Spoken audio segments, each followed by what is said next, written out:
Don't you worry. I'll bring it back.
For some, success is measured by bodies in bags.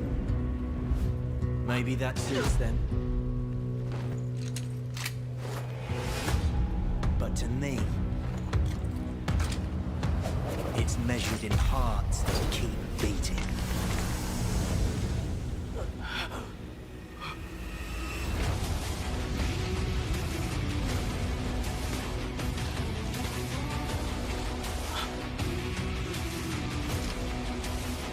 You with me?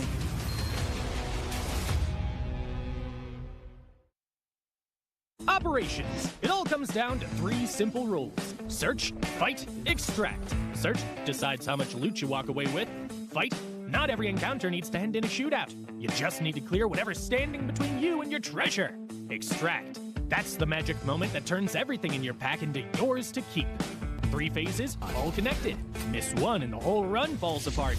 Gear up before you head out. The better you're geared, the harder you hit and the more you can carry. But the more you lose if you go down. Go in cheap and dying won't sting as much, but you'll miss out on those juicy, high-value supply zones. Gear up and go big, or go light and gamble. Your call. Once you're in the match, forget everything else. Loot, loot, and loot some more. Documents on desks, parts and cabinets, bird nests by the roadside, trash cans tucked in corners early on. Grab everything you can get your hands on. Priority targets, safes, and air cargo containers. Snag one high-value item, and boom! You've already covered your entry cost. Now, the real question, keep pushing your luck or cash out while you're ahead. Your pack's stuffed with goodies and you're ready to extract. Then, gunfire erupts ahead.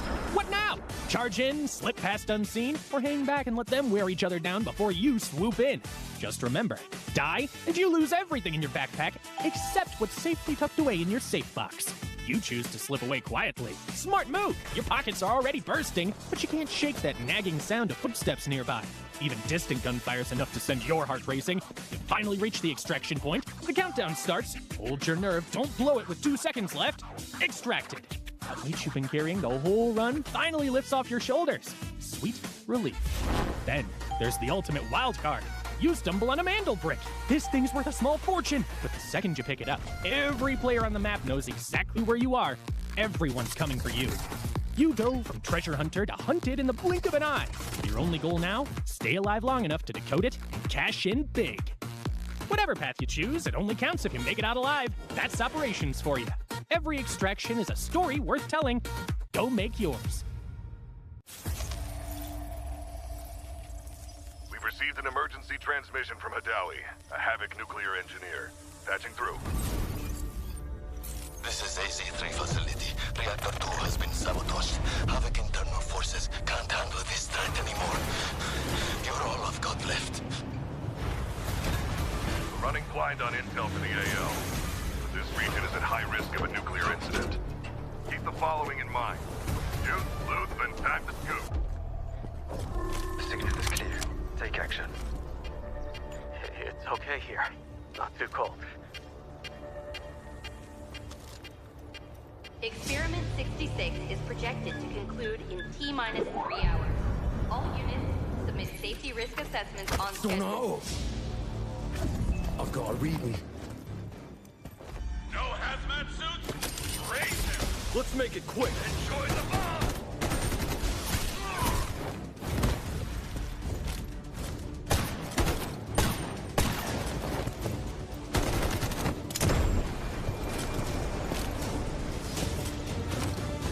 So eager to die.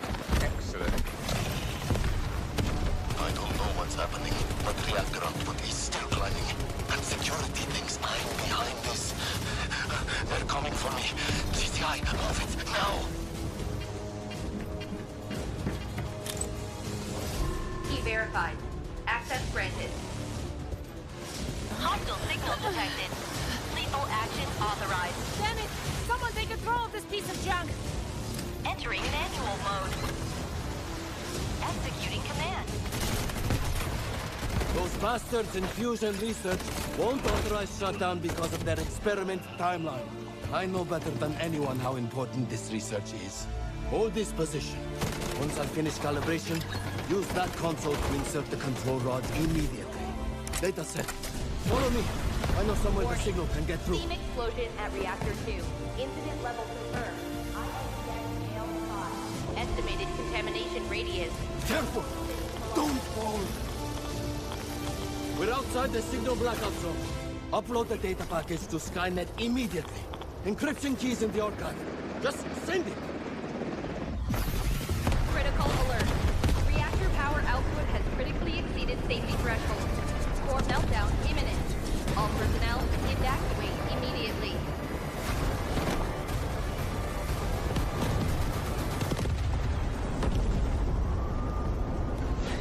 Priority alert. Hydrogen explosion at Reactor 2. Incident level confirmed. INTS scale 7. Major accident. All personnel evacuate beyond contamination zone immediately. Estimated spread radius 3.7 kilometers. Correction, 9.2 kilometers. Correction, 24.9 kilometers. Correction, 45.3 kilometers. Correction, 79.8 kilometers.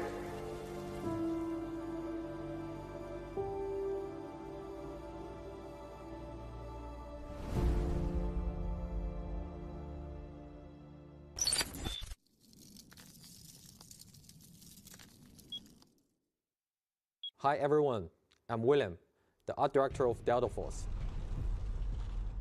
As many of you may already seen, Delta Force is launching a collaboration with Rainbow Six Siege in our next season.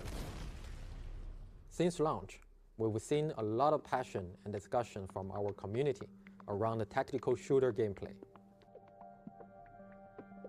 And whenever players talk about the genre, Rainbow Six Siege is one of the names that come up most often.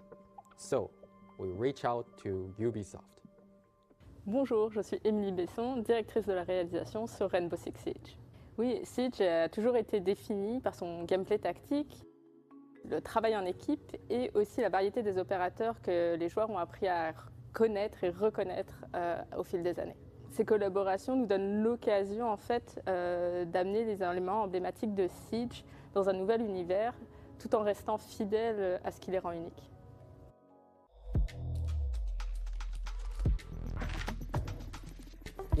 In this collaboration, we focus on two things: operators and the Rainbow Six Siege's iconic visual legacy. We selected 3 operators pairings who share the same combat philosophy. I'll be there you need me. Malbodanen, Hengduiji. Call if you need a hand. For classic Siege elements, we choose to honor Black Ice, the Drone, and the Alpha Pack. Ce qui était essentiel pour nous de préserver dans la collaboration, c'était l'identité, l'authenticité de nos personnages. C'est ce qui les rend uniques. On a travaillé main dans la main avec l'équipe de Delta Force pour s'assurer que l'authenticité de Siege, l'identité de Siege s'intègre naturellement dans leur jeu. Both games share a realistic art direction, and finding distinct recognition within that shared aesthetic was actually the harder challenge. We started by preserving the core silhouette and the color framework of Siege operators.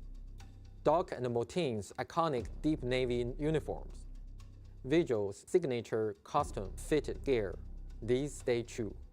At the same time, within the finer details, we evolve in Delta Force identity. They wear patches from both teams. Motin carries Cineva's badge. Doc has medical kits at his side. To faithfully recreate black ice, we focused our material work on internal ice fracture patterns to capture the distinctive texture and cold, austere feel of original. Oui, en effet, Black Ice résonne énormément avec notre communauté. C'est une cosmétique d'armes qui a énormément plu à nos joueurs. Et l'équipe de Delta Force a fait vraiment un travail incroyable pour la recréation dans leur jeu de cette cosmétique, avec un souci du détail extrêmement gratifiant. We employed a dual-layer material system combined with subsurface scattering lighting model. Using camera vectors texture to offset UV calculations, we achieved effect of refracture patterns appearing to exist deep inside ice. Et ce qu'on a apprécié et ce qui nous a impressionné, c'est le travail de recherche de Delta Force. À quel point ils ont été soucieux du détail pour conserver nos opérateurs dans leur jeu, qui s'intègrent vraiment comme naturellement dans leur univers. Beyond the content itself, we want as many players as possible to access and experience this collaboration. By completing in-game missions during the season, you can unlock these rewards for free. One more thing, in the new operations map, we've prepared something special for you. You will find a surprise in the maps that are meant just for you. Once the crossover goes live, go find them. Once more, onto the bridge. Dear friends, once more.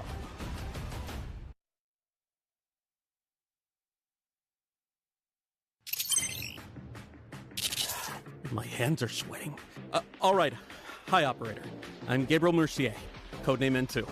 Since we'll be fighting side by side, allow me to properly introduce myself. As the codename suggests, my combat style leans towards cryogenic suppression. My frost launcher paired with a cryo flask can quickly force enemies into a frost state, ensuring they pose no threat to us. If enemy positions are unknown, the homing stun grenade can precisely mark them as well.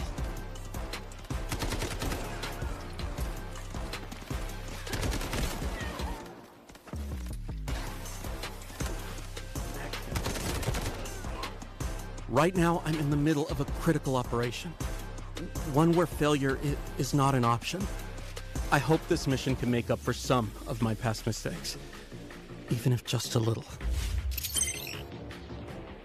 Mission target zone, AZ-3, Asara's only source of nuclear power. The plant's power output is spiking abnormally. This time, I won't let it happen again. An emergency shutdown is our only chance, but the risk is extreme. We not only have to breach Havoc's heavy defenses, we have to face lethal radiation head-on. Some containers within AZ-3 have already been contaminated by radiation. You can follow distinctive sounds to locate them, but keep a close eye on your own radiation levels. Radiation is divided into 4 levels, each causing different effects. Accumulated radiation can be cleared by leaving the contaminated zone and using decon chambers or mobile decon units.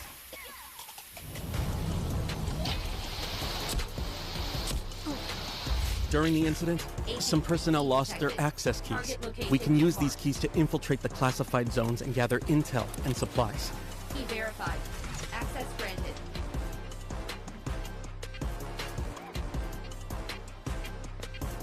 AZ-3 key detected. That's not all. Severe leaks have occurred across multiple sections of the plant. You can choose to endure radiation exposure and enter these zones for high-value supplies and rare data, or stay clear. The choice is yours. Havoc has deployed a large number of purification soldiers at AZ-3.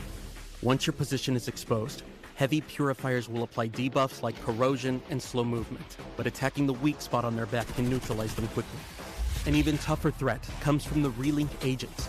H-1000 personally leads H-47, H-800, and other agents to guard the facility. All of them connected through Skynet. They're extremely persistent. Stay on maximum alert. One final thing. If we do manage to shut down all the nuclear facilities, something unexpected might happen. Disabling message. All AZ-3 terminals disabled. Of course, the nuclear plant has new collectibles too. Over in Warfare, things are heating up. The flames of war have reached the weathered stone walls of the Colosseum. This 1,000-year-old city is sliding toward ruination.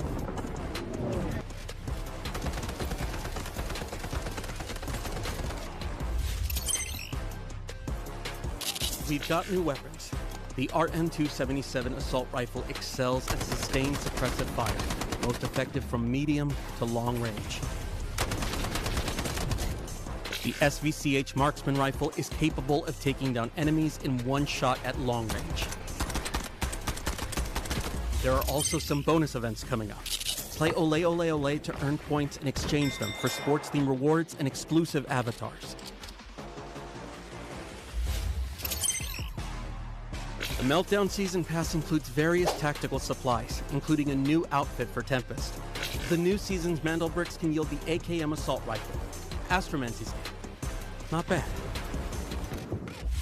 Opening Turbricks gives you a chance at the Law of Time series collectible charms. Good luck. A new melee weapon, Elegant, the exclusive weapon of the Abyss Shark Reese. Pretty cool. Oh, and don't forget, the Rainbow Six Siege crossover is launching soon too. 3 new operator skins.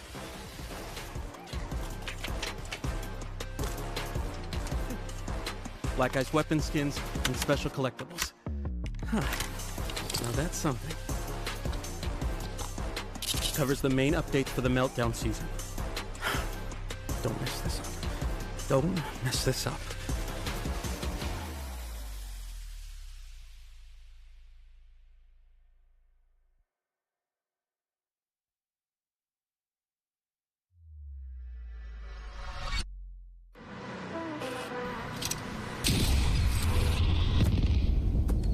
Got the Mandelbricks. Find and stop them. Mandelbricks decoded. Nice work, operator. The time to strike is now. Do not let me down, operator. Decoding has begun. Defend the area.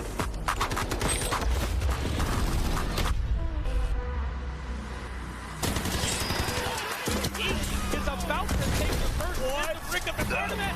They're going to do it. What goes around, comes around. Oh, I'm not going to do very much, though. You get barrel stuff. Skitey is getting aggressive. See what I did there? You ain't seen nothing yet. Let's knock them off their feet. There we go. Down to there it is.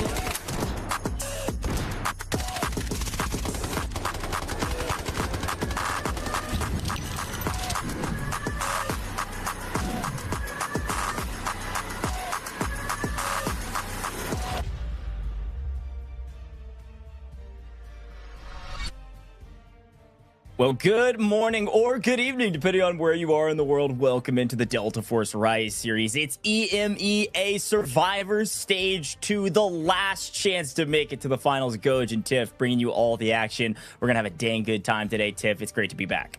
It truly is. And honestly, it's a little weird because the stakes are so high today. All the teams that didn't qualify in the top 2 yesterday get a chance to play here today alongside 2 of the teams that were waiting to play. But if you're not in the top 2 today, Goj, you're going home. Yeah, yesterday it felt like the stakes couldn't be higher, but somehow we found a way to make them even higher. It's the top 2 yet again making it to the finals. Everybody else is eliminated out of the Delta Force Rise series, having to play again in season 2, hopefully for them. We'll see. Wow, a lot to talk about before we get there. Let's take a look back on how Survivor Stage 1 went yesterday. Team Genius are trying to apply the pressure here, and with all 3 members of Team Gotaga in the same exact room, and Luna landing some of the utilities, they're gonna be able to flush them out. Hannah lands some of the first shots there. He picks up a second one immediately, and on the back foot of that, on Zero Dam, we see Hannah picking up a 3-piece. No utility to try to go ahead and secure this last mana break. An alliance fighting NBO off screen are going to be detrimental as Genius moves in, trades either side. Genius, Kilo, and Hannah, the duo, they take down NBA. And Nox ready to get his frags up onto. Oh gosh, but Skitey, I would talk about kind of defending at the coding station. He wants to do just that. He finds 2, he finds 3. things. Team Alliance is probably going to come in from the other side, but laying down his Bulldo, he tries to make something happen, but Kobe goes ahead and finds the angle necessary to prevent that one. But their Tempest is forced to go back. 10 seconds remaining. Uvelier is actually laying on the Cody station right now. If he can stay alive, if he can just find the kill onto Easy. Easy jumps onto the Cody station. Uvelier finds the shot. 1 second remaining. NBA, no!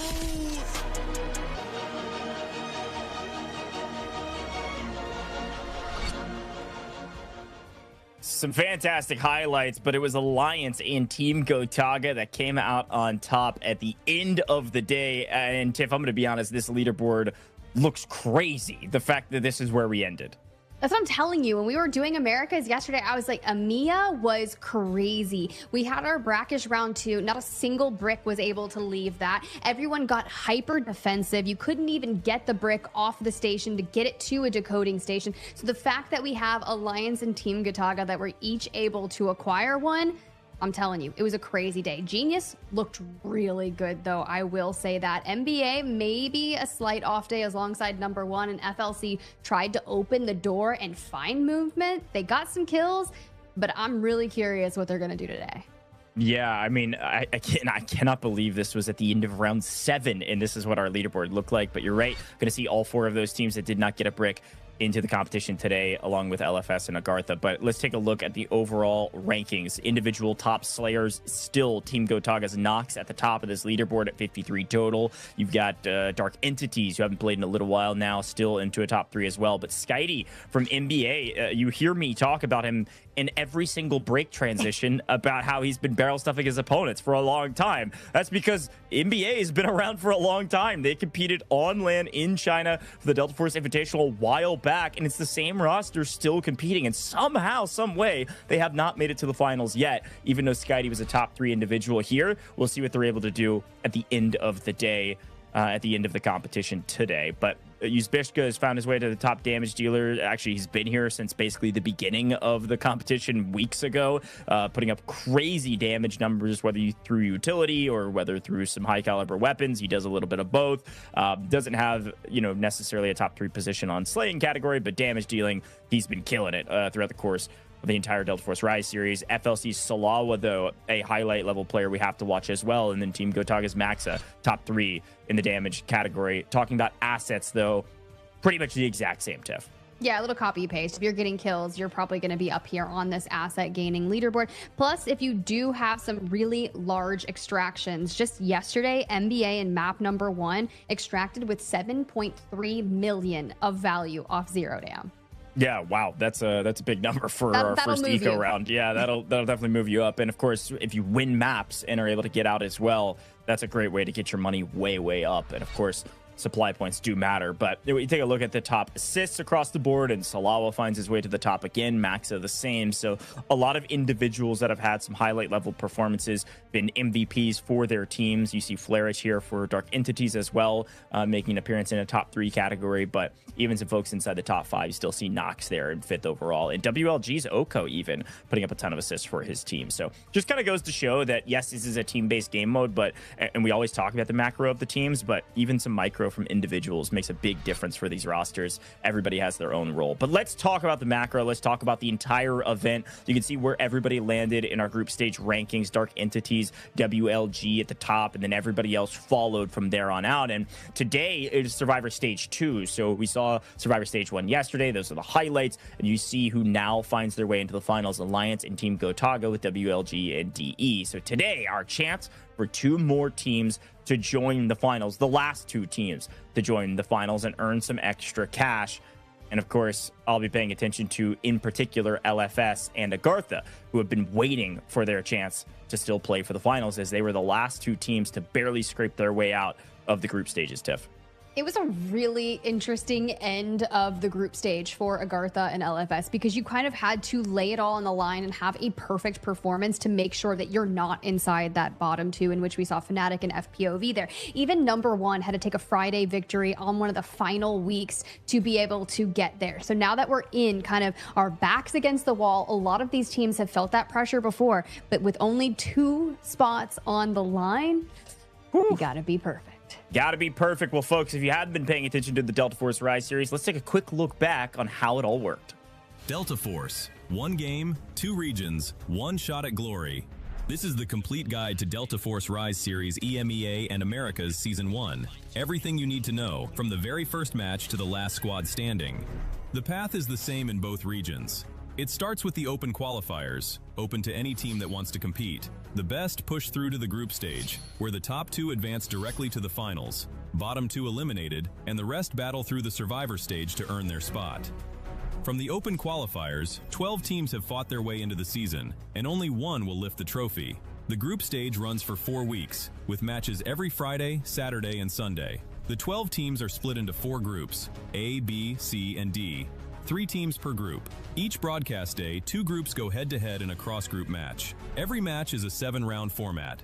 6 teams competing in the same lobby simultaneously, across up to 7 rounds on maps like Zero Dam, Brakkesh, Tide Prison, and Space City. Teams earn squad points by scoring eliminations and accumulating in-game total assets. And on brick rounds, they compete to collect and decode Mandelbricks, artifacts that decide the round winner. Decode 2 Mandelbricks in a match and the victory is locked in, no matter what round you're on. After 12 match days, the group stage standings are final. Places 1 to 2 go straight to the finals. Places 3 to 8 enter Survivor Stage Day 1. Places 9 to 10 drop into Survivor Stage Day 2. Places 11 to 12 are eliminated.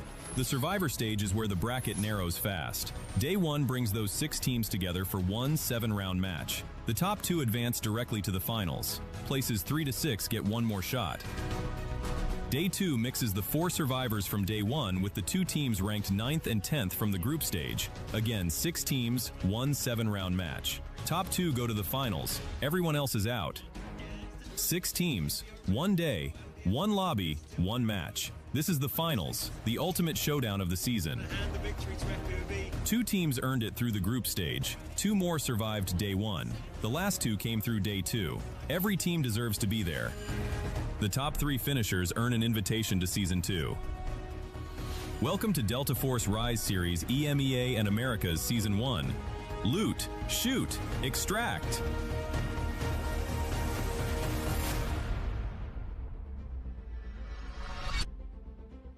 Well, there you have it, folks. Now you know how it works. Let's talk about today. If you've somehow been under a rock for a long time and don't know how the matches work, well, here you go. Everybody's starting with 1.5 million Technic alloy per player, and if you die, you lose your gear just like pubs. We are playing on Season Echo, which is 1 patch behind our current season, so no N2, no freezing people, but you will see Morse in the competition today. Of course, today is all about getting those Mandelbricks. The team that gets 2 Mandelbricks first will win the entire competition. The earliest that can happen is on map 4, and of course we could potentially get to a point where, just like yesterday, no team gets 2 bricks and it'll come down to points. Now, we do have eco rounds on rounds 1 and rounds 3, but if a team is able to capture the Mandelbrick on round 2 and then 4, we will be done. So really fun stuff there. But of course, one of the other rules that we always talk about is the operator limitations. Every team can only use each operator twice in total as a team. If you run double Nox on Tide Prison, you can't run Nox any other time unless we get to round 7 when everything opens up. And I heard yesterday that there's a couple teams running double Tempest on round 7, so it can get real crazy real quick. And looking at some of the individual stuff, everybody does have the 3x3 safe box they can use to store all of their valuable gear, etc. And they also have a 12-slot card holder with as many cards as they need to get around the map freely and not get trapped. So the big key to success today, aside from the Mandelbricks, is getting your money up. One great way to do that is get eliminations. Every single kill is 800k Technic alloy. You get a team wipe that is 2.4 million straight to the bank. Sometimes it's worth staying on the map rather than extracting to go get those kills and get that money. And you also have some fixed supply just in case things don't go your way. Nobody's going to be totally broke. 700k per round no matter what, just so you can at least buy some gear. And if you do decode Mandelbricks, that's another way to get some extra cash. And you'll see players even copying the keys, even though they don't have to make sure that they get a little bit extra money. And if you fail too many times in a row, you get a little extra just to make sure that you can still play the game. So those are the rules. That's the way you get your money. That's the way you play the game. But the big key to today is Mandelbrick. So the main rules to pay attention to here is the timers, right? We have 2 different timers. One, if the Mandelbrick is taken from the spawn, boom, 5 minutes to get it to a decoding station, no matter who's doing it or how many people try to. 5 minutes on the clock. Once you get it to a decoding station, boom, a new 4-minute timer starts. That's how long you need to hold the brick there. However, it takes about 2.5 seconds of interaction to steal the decode away from somebody else. The Mandelbrick will never be able to leave that decoding station, but if you steal it, you're in control. The timer will reset to max time minus 30 seconds, and that stacks. So the first steal takes it to 3.5, then 3, and so on and so forth. The minimum timer is 90 seconds. If the clock goes to 90 seconds and the game clock goes to less, let's say it's a minute 20, and you steal it again, guess what? Nobody is getting the brick. You need a full 90 seconds to capture that Mandelbrick, and that happens quite often these days. Final rule, and the important one here too, is that if you're running out of daylight and you don't think you're going to be able to get the steal, or you can't get there in time because of all the util being thrown, guess what? Just wipe the team decoding that brick, and that timer will pause. And that's another way to steal the brick away. You will still have to go get the brick eventually, but wipe the team, pause the timer, then go get the brick. So that's the Mandelbrick rules. That's the most important piece of the puzzle, but there are some other pieces, the inside pieces here, Tiff, and we know that tiebreakers desperately matter. Yeah, we really like to keep an eye on these squad points, especially in the first 3 rounds when it comes to having those tiebreakers even later once those Mandelbricks come into play. And how you get squad points is essentially from 2 factors. It's kill points plus supply points. Each kill is 1 point. So you wipe a team, you get 3 kills, you have 3 points. Those supply points are a bit different, right? Every 2 mil in total stash assets earns 1 point. Not 1.9, it has to hit 2 million. And to get another supply point, you'll have to go to 4 million and 6 million. But every tier of 2 million unlocks 1 point, and we do round down. Yeah, these are very important points to remember, especially if 3 teams get a brick, for instance. We'll need that tiebreaker for who gets second. That's what happened in Americas. But we got a lot of money on the line, folks. And this, specifically, the top 6 earn a crazy amount of cash. $60K if you can win it all here in the Delta Force Rise Series. Tomorrow, Championship Sunday is right around the corner. The final 2 teams will be joining us. And the final 2 teams that make it through today will assuredly, at minimum, get 6th place, which means they get 10 grand for making it to the finals. Here's a look at all of our teams, where they could land and how much money they could pick up. Of course, we do see that FNC and FPOV unfortunately get kicked out of the tournament pretty early. They still walk away with $1,000 each just from making it to the group stages through the open qualifiers or otherwise. So congrats to them for being a part of this. Unfortunately, not the results they would have wanted. We're looking for top 6. That's our final lobby tomorrow. So if you find yourself not making it out of the stages today, hopefully you earn at least a little bit of cash. 5 grand, 2,500. That's kind of what you're playing for right now if you can't make it to the finals.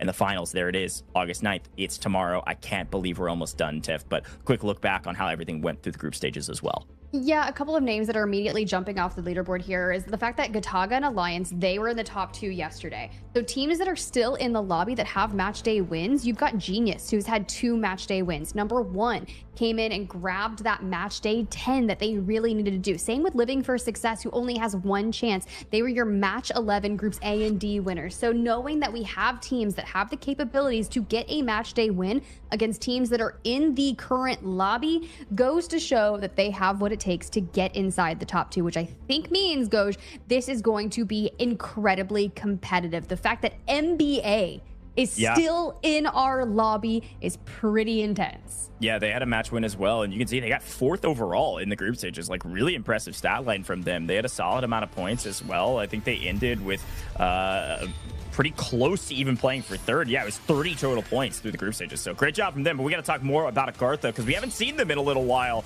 You can see all 4 of the players on your screen. Nast here.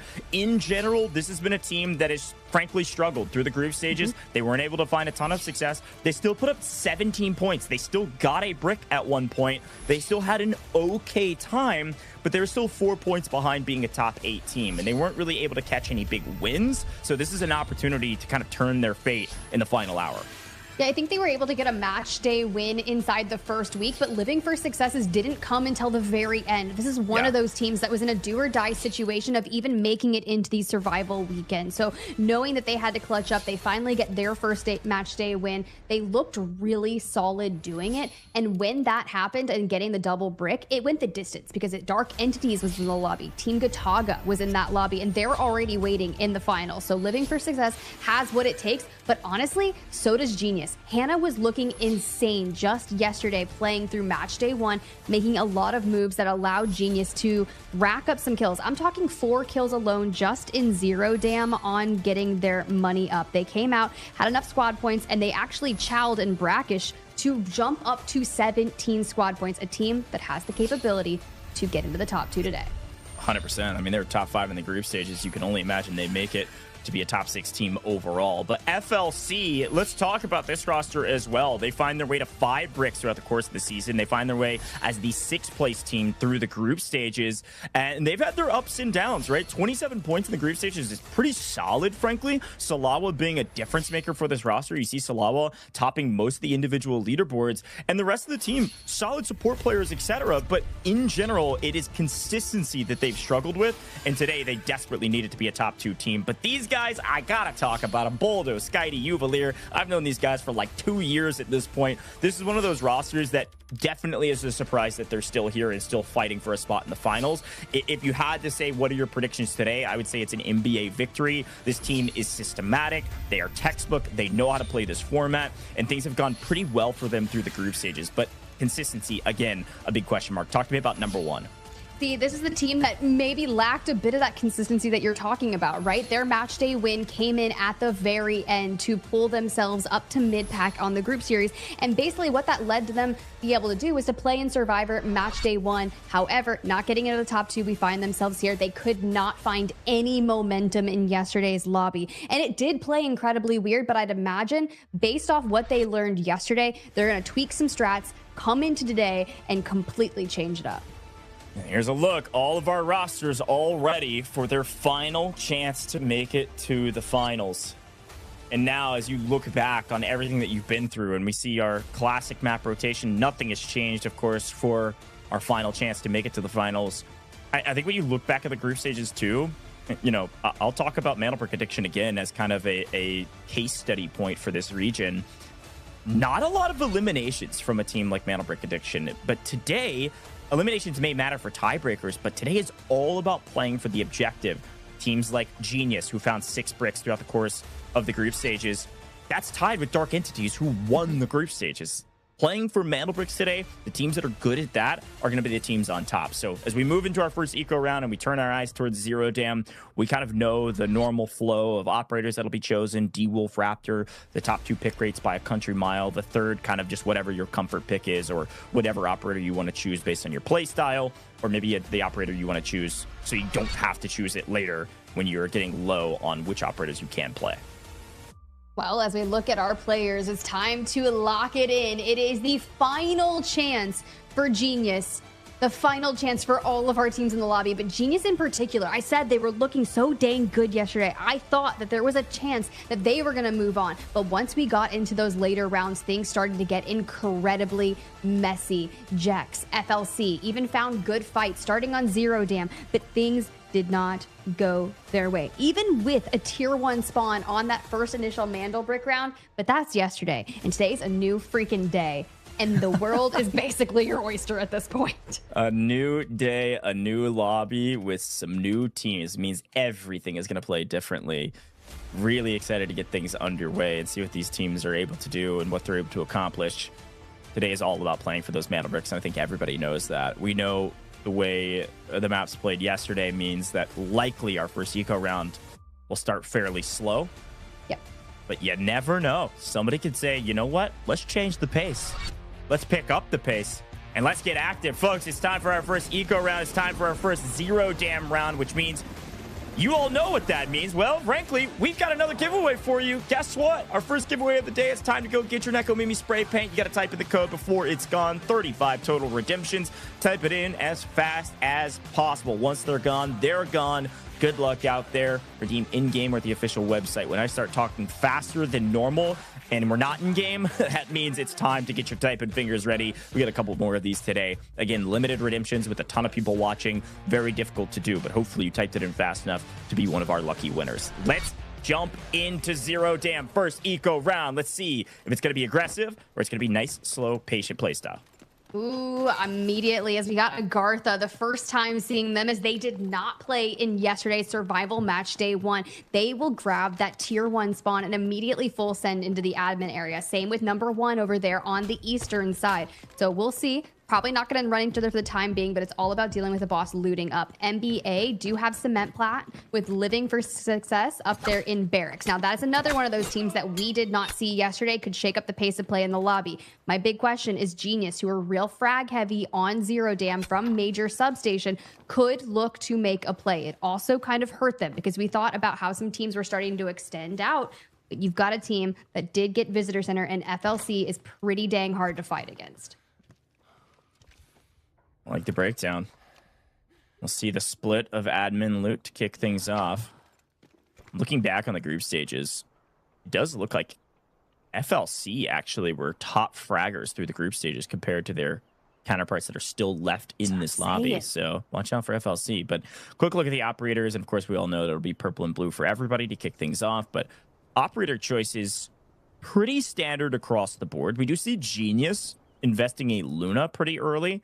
So electing to play Luna here rather than Raptor means they're likely going to be using Raptor for later. Luna, obviously a very valuable operator for Space City, but we all know Luna's great for Zero Dam as well. Most of us have probably played Luna on Zero Dam, so I don't mind the play.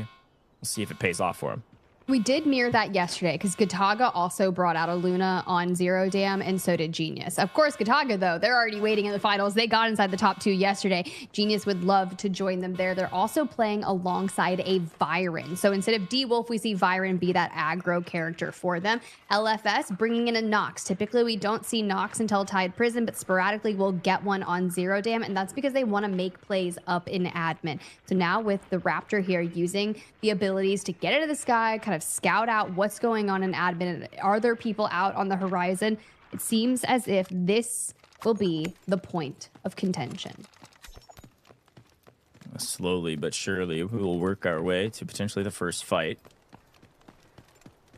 This first airdrop could dictate a lot as well. You all know it as well as I do, that the first airdrop does give you that high caliber weapon. Second will just give you some reds and golds. Potential first piece of action here, though. Some footsteps around the corner. LFS. We're sprinting forward rather than crouch walking. Here's the first action, and a great shot across the bow. Evan take one down and almost able to get a second. AGARTHA able to answer back. It's going to be a 2v2. They trade blows as Nast finds one member of LSF. That's Evan that's currently down. Still on red, though, and crawling. See if he can get to safety, whereas AGARTHA has one down to yellow timer, a full kill.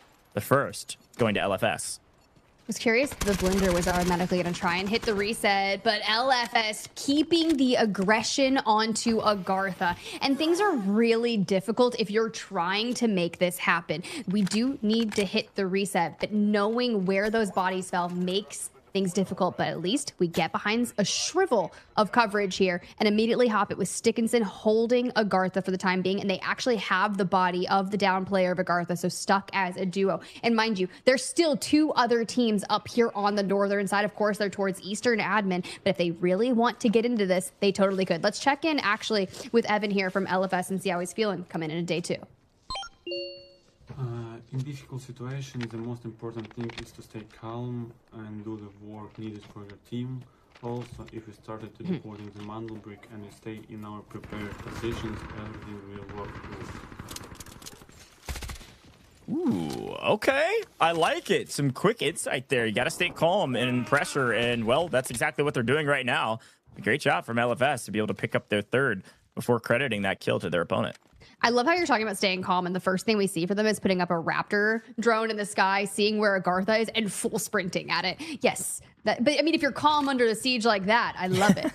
I love it. All right, Genius getting really aggressive with Viren, plays through the side and somehow gets credited the kill, even though teammate was on the backside. AGARTHA in deep trouble. AGARTHA in the lobby. Holy cow.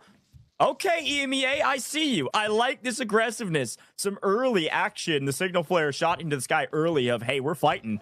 And Genius going to join. They do get one traded, but still a nice team wipe.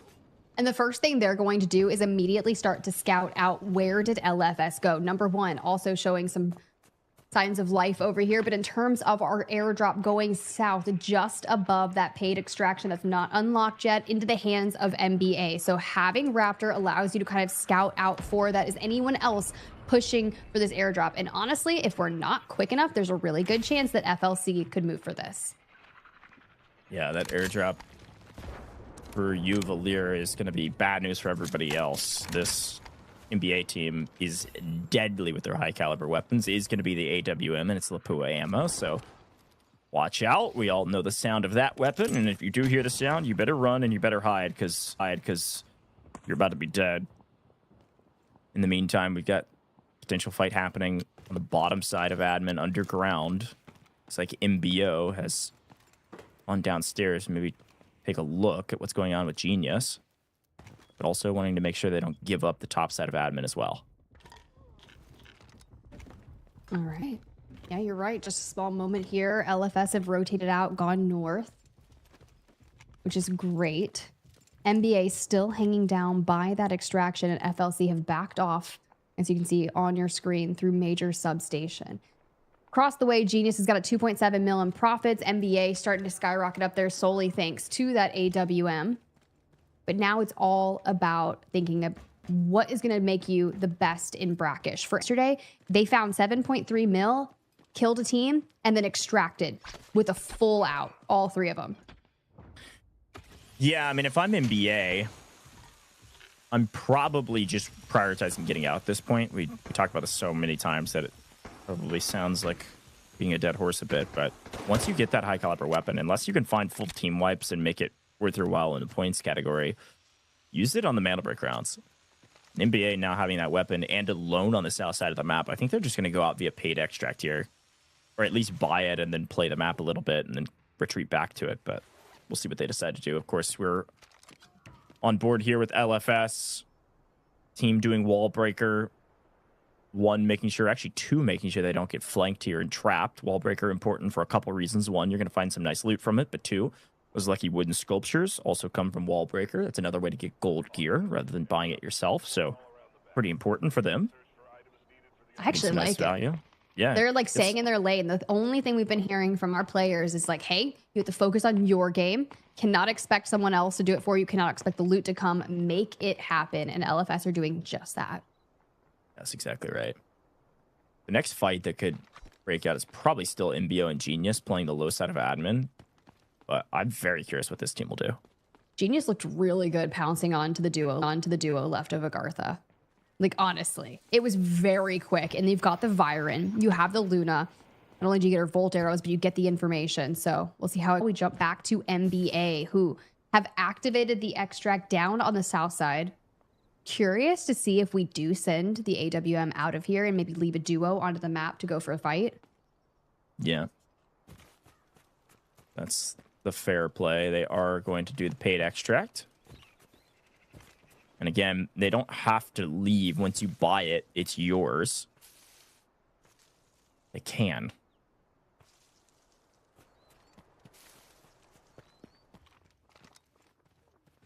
Well, we'll check in with them in a bit. For now, back to Genius here in admin.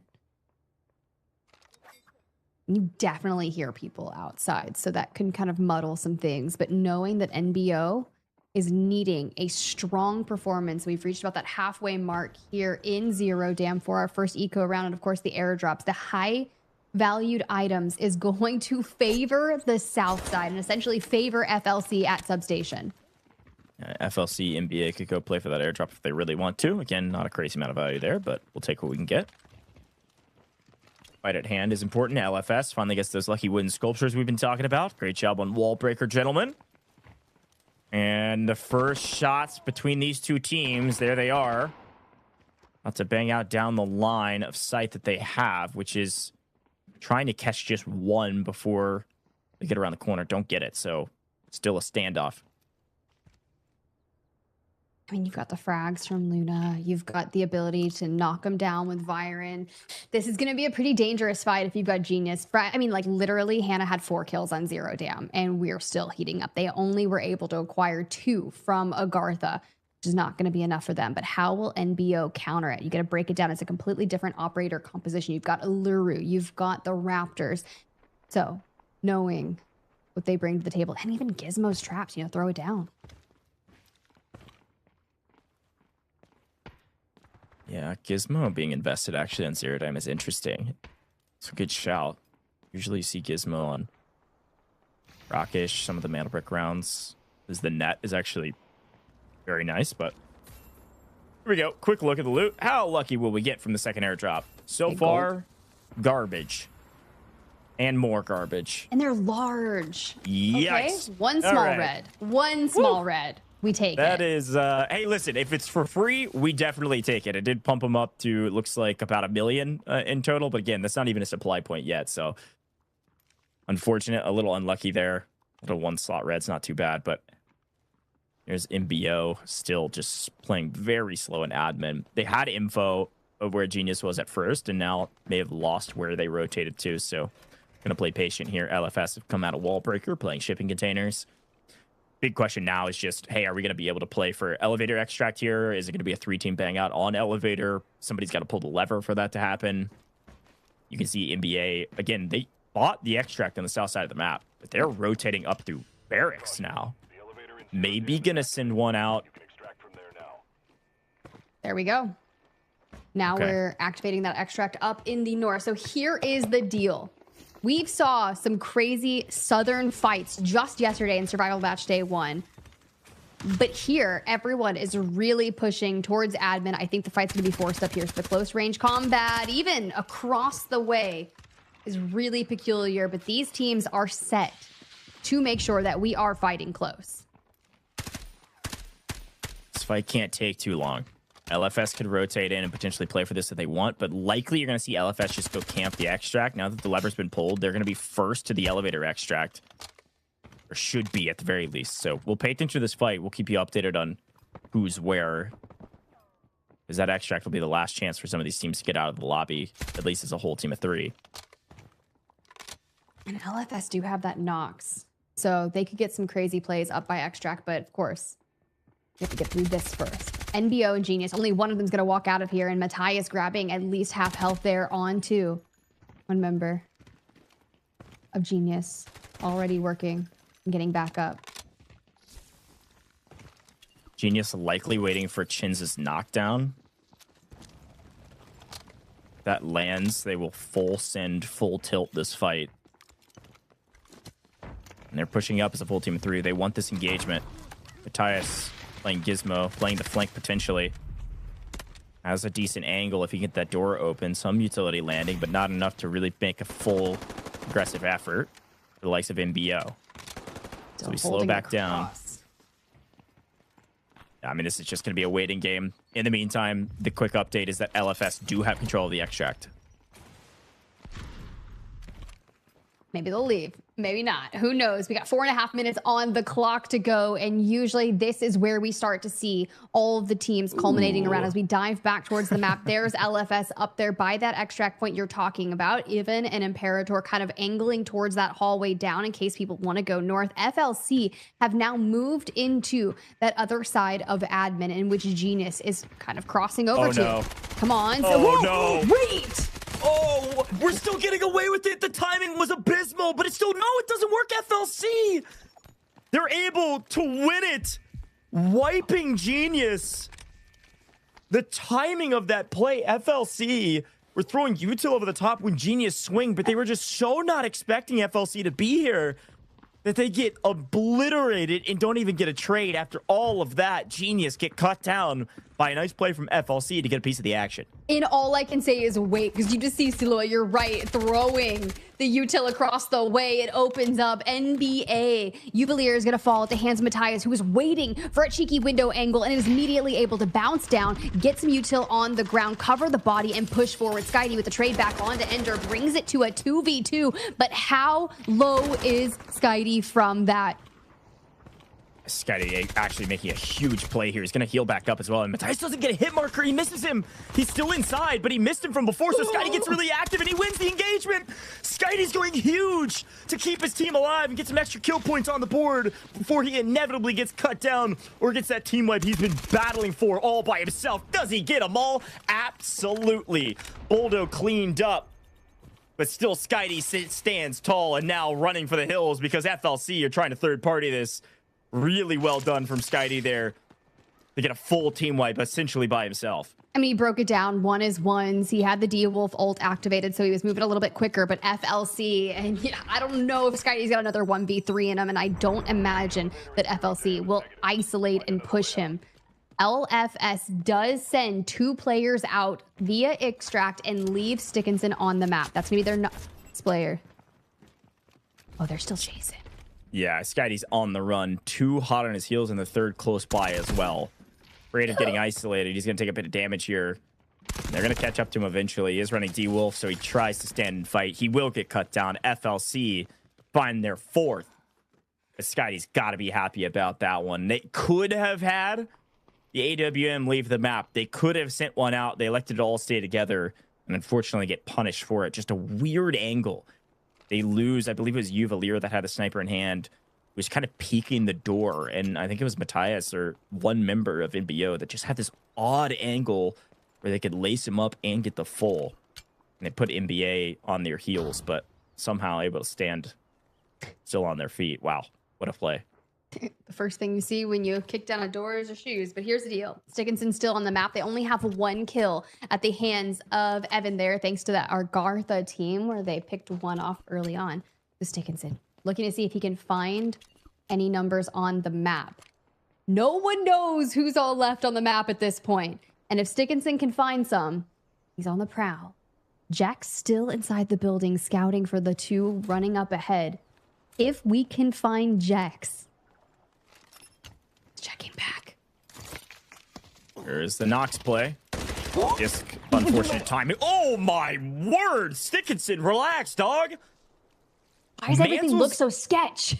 Mantle's over the top and just surprises FLC with the play from verticality rather than peeking the corner. Must have been like ADSing around the box, so he wasn't able to react in time. Let's take a look back on that one. Oh no, we're going to take a look back on FLC's play originally. Some big engagements in Zero Jam. Golly. At least all of FLC was right there, and then we can see Skydie breaking NBO apart. He lets out a collective size. Just did that. Oh, that was a lot of fun to look back on. And I was going to say, the only other way to get out of the map here, Kobe's going to take it. So sneaking out of the map, getting out via maintenance tunnel, just hoping and praying that they can protect a little bit of their loot. And they'll do just that, just in the nick of time. The rest of FLC going to stay on the map and lose their gear, but still a great map for FLC. I'm not sure which is going to be the best team, the team that walks away with the most points, but everybody got a little bit of something. LFS, get 2 players out via elevator, go, okay, nobody's fighting us. Let's keep our Nox player on the map. And even Stickinson gets paid. It definitely does. At least picks up 1, which is going to be a nice 800K in the pocket just before the end. So plus you get 2 players out of LFS via the extract. They've got the Lucky Win sculptures. They're feeling pretty solid about that because when you have players extracting, it means you're going to go into Brakkesh with a lot more quality. Now FLC, on the other hand, walk away with 4 KP, 3.1 million assets gained. And a lot of that has to deal with the way they push into admin. You take the fight against Genius, and what started off looking a little sketch, Saloa clutched up. Throws the util up to the side, doubles down, and starts ripping at a Genius. Yeah, and here's a look at how close it was. Mandelbrick Addiction on the back of Skydie, pick up 3, but not nearly as many assets. So it makes sense that FLC were able to do a great job there to get the best team on the board in the first eco round, especially with Kobe getting out of the map. LFS do pick up 2, Genius pick up a little bit, but in general, it's going to be NBA and FLC topping most of the charts. Definitely is. Skydie there with 3, FLC and Kilo there from Jen, kind of rounding it out, but a big 3 KP. Of course, the damage is going to be at the top for Skydie with what he was able to do up in admin. LFS grabbing some nice damage, and based off their initial engagement over with AGARTHA, you have to think about the assists. Because FLC Silua, sure, he was the opening fire there on that engagement against Genius, but you did have Kobe and such at their backs, making sure they grab it. In terms of our asset earners, Kobe walking away with a nice 2.6 mil. Yeah, great job. That's a lot of value to be able to sneak out of the map just in the nick of time, too. But Skydie going to be our MVP because he picked up 3 kills all by himself. Unfortunately, the team got blooded first, and so they were left as a duo, and his duo got taken down very early. Skydie was able to sneak and snake his way out of fire, narrowly avoiding some shots through the smoke that would have given away his position and able to outplay his opponents. Great job there from Skydie. NBA still in a pretty good spot. Folks, if you're watching and saying, man, this is a lot of fun, I wish I was competing, guess what? You can. Season 2 right around the corner. We are almost done with Season 1, and Season 2 will start, at least open registration will start in 2 days' time. Get your teams ready. Some roster mania may be happening at the end of Season 1, but you, who've been watching from the sideline this entire time, could compete this next season. You could have Tiff and myself and many of our other casters casting over your impressive gameplay. I'm sure you've got it in you. Go get your team ready. Get that open registration, folks. We're going to take a very short break here in the booth. When we come back, it'll be our first Mandelbrick round. It'll be Brakkesh, and we'll get a chance to see who could maybe take a nice early lead in the last competition to make finals. You're not going to want to miss it. He's back up to a team of 3. You can see their squad points trading hands with their total score, and it's max. Second place. Why not wipe home team? And Luna landed some of the utilities. They're going to be able to flush him out. Hannah lands some of the first shot there. He picks up a second one immediately. Lions with a great play. Easy. A huge round.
Got the Mandelbrick.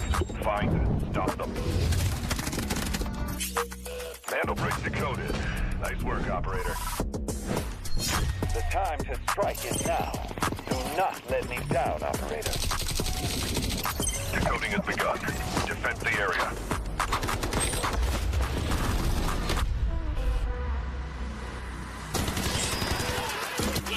Is about to take the first Mandelbrick of the tournament. And they're going to do it. What goes around, comes around. Not going to do very much, though. When you get barrel stuff, Skydie is getting aggressive. See what I did there? You ain't seen nothing yet. Let's knock them off their feet. There we go. There it is.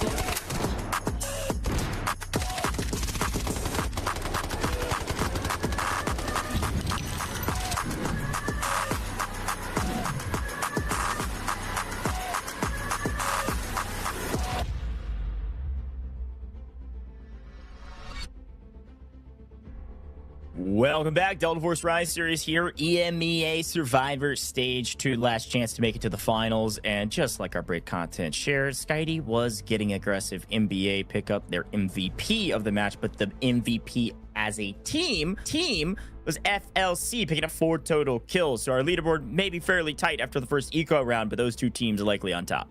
Well, let's get into it. Definitely can't wait to see where we set our sights on for our first Mandelbrick round. But these teams are already locked in. They're hitting the discussions about what yesterday played out like, especially if you're AGARTHA and you went out first in Zero Dam. You sat back, you got to take notes on what occurred yesterday. Same with Living for Success. They stayed in their lane. We're like, you know what? We're not going to chow too much going into it. We are just going to focus on setting ourselves up for Mandelbrick rounds. It pays off. FLC, after some nice wins there, get 9 squad points.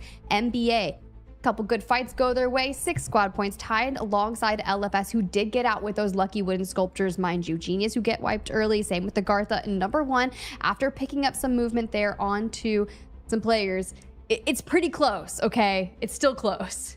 Yeah, I mean, still close across the board. I mean, everybody got a little bit of something, which you can't always say that. So we'll take what we can get if we are the teams here in EMEA getting some nice action, a lot more aggression in the first eco round, which can I just say I appreciate. Okay, thank you for putting on a show for us, ladies and gentlemen. We'll see a lot more action, I'm sure, in the Brakkesh round, but nobody really clearly setting themselves apart. It's still a pretty close matchup across the board, and this round will really dictate who has a very important lead. First brick will dictate a lot of the way this one plays. Now, I know, Tiff, last time you casted over EMEA yesterday, nobody got the brick in Brakkesh. So do you expect that?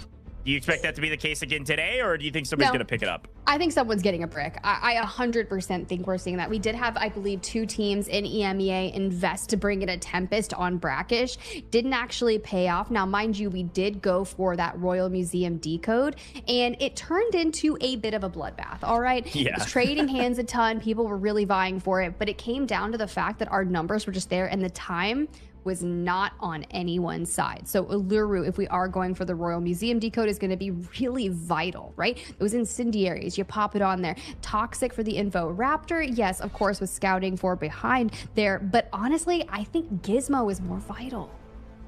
Yeah, I mean, Gizmo's found himself a pretty nice spot into the meta of Mandelbrick rounds. I think namely because the net actually interrupts your steal. And so you see that happen often, especially on the museum decode. You're able to kind of sneak a decode from the backside of the museum decoding station. And if you net somebody while they're doing that, it'll interrupt it. It's one of the only ways, since you can't shoot them from the outside angle if you're holding it. So some fun things to talk about once we get into it. But of course, we have to talk about spawns as well. AGARTHA and number 1, they did pick up the T1 spawns, which means that the 2 teams that will be assuredly not getting that tier 1 spawn going into the first Mandelbrick round. Why are they tier 1? You all know the answer to that. The brick spawns just outside of museum, and there's a coding station just inside of museum. So if you pick up either of these T1 spawns, you're assuredly going to get to the brick first.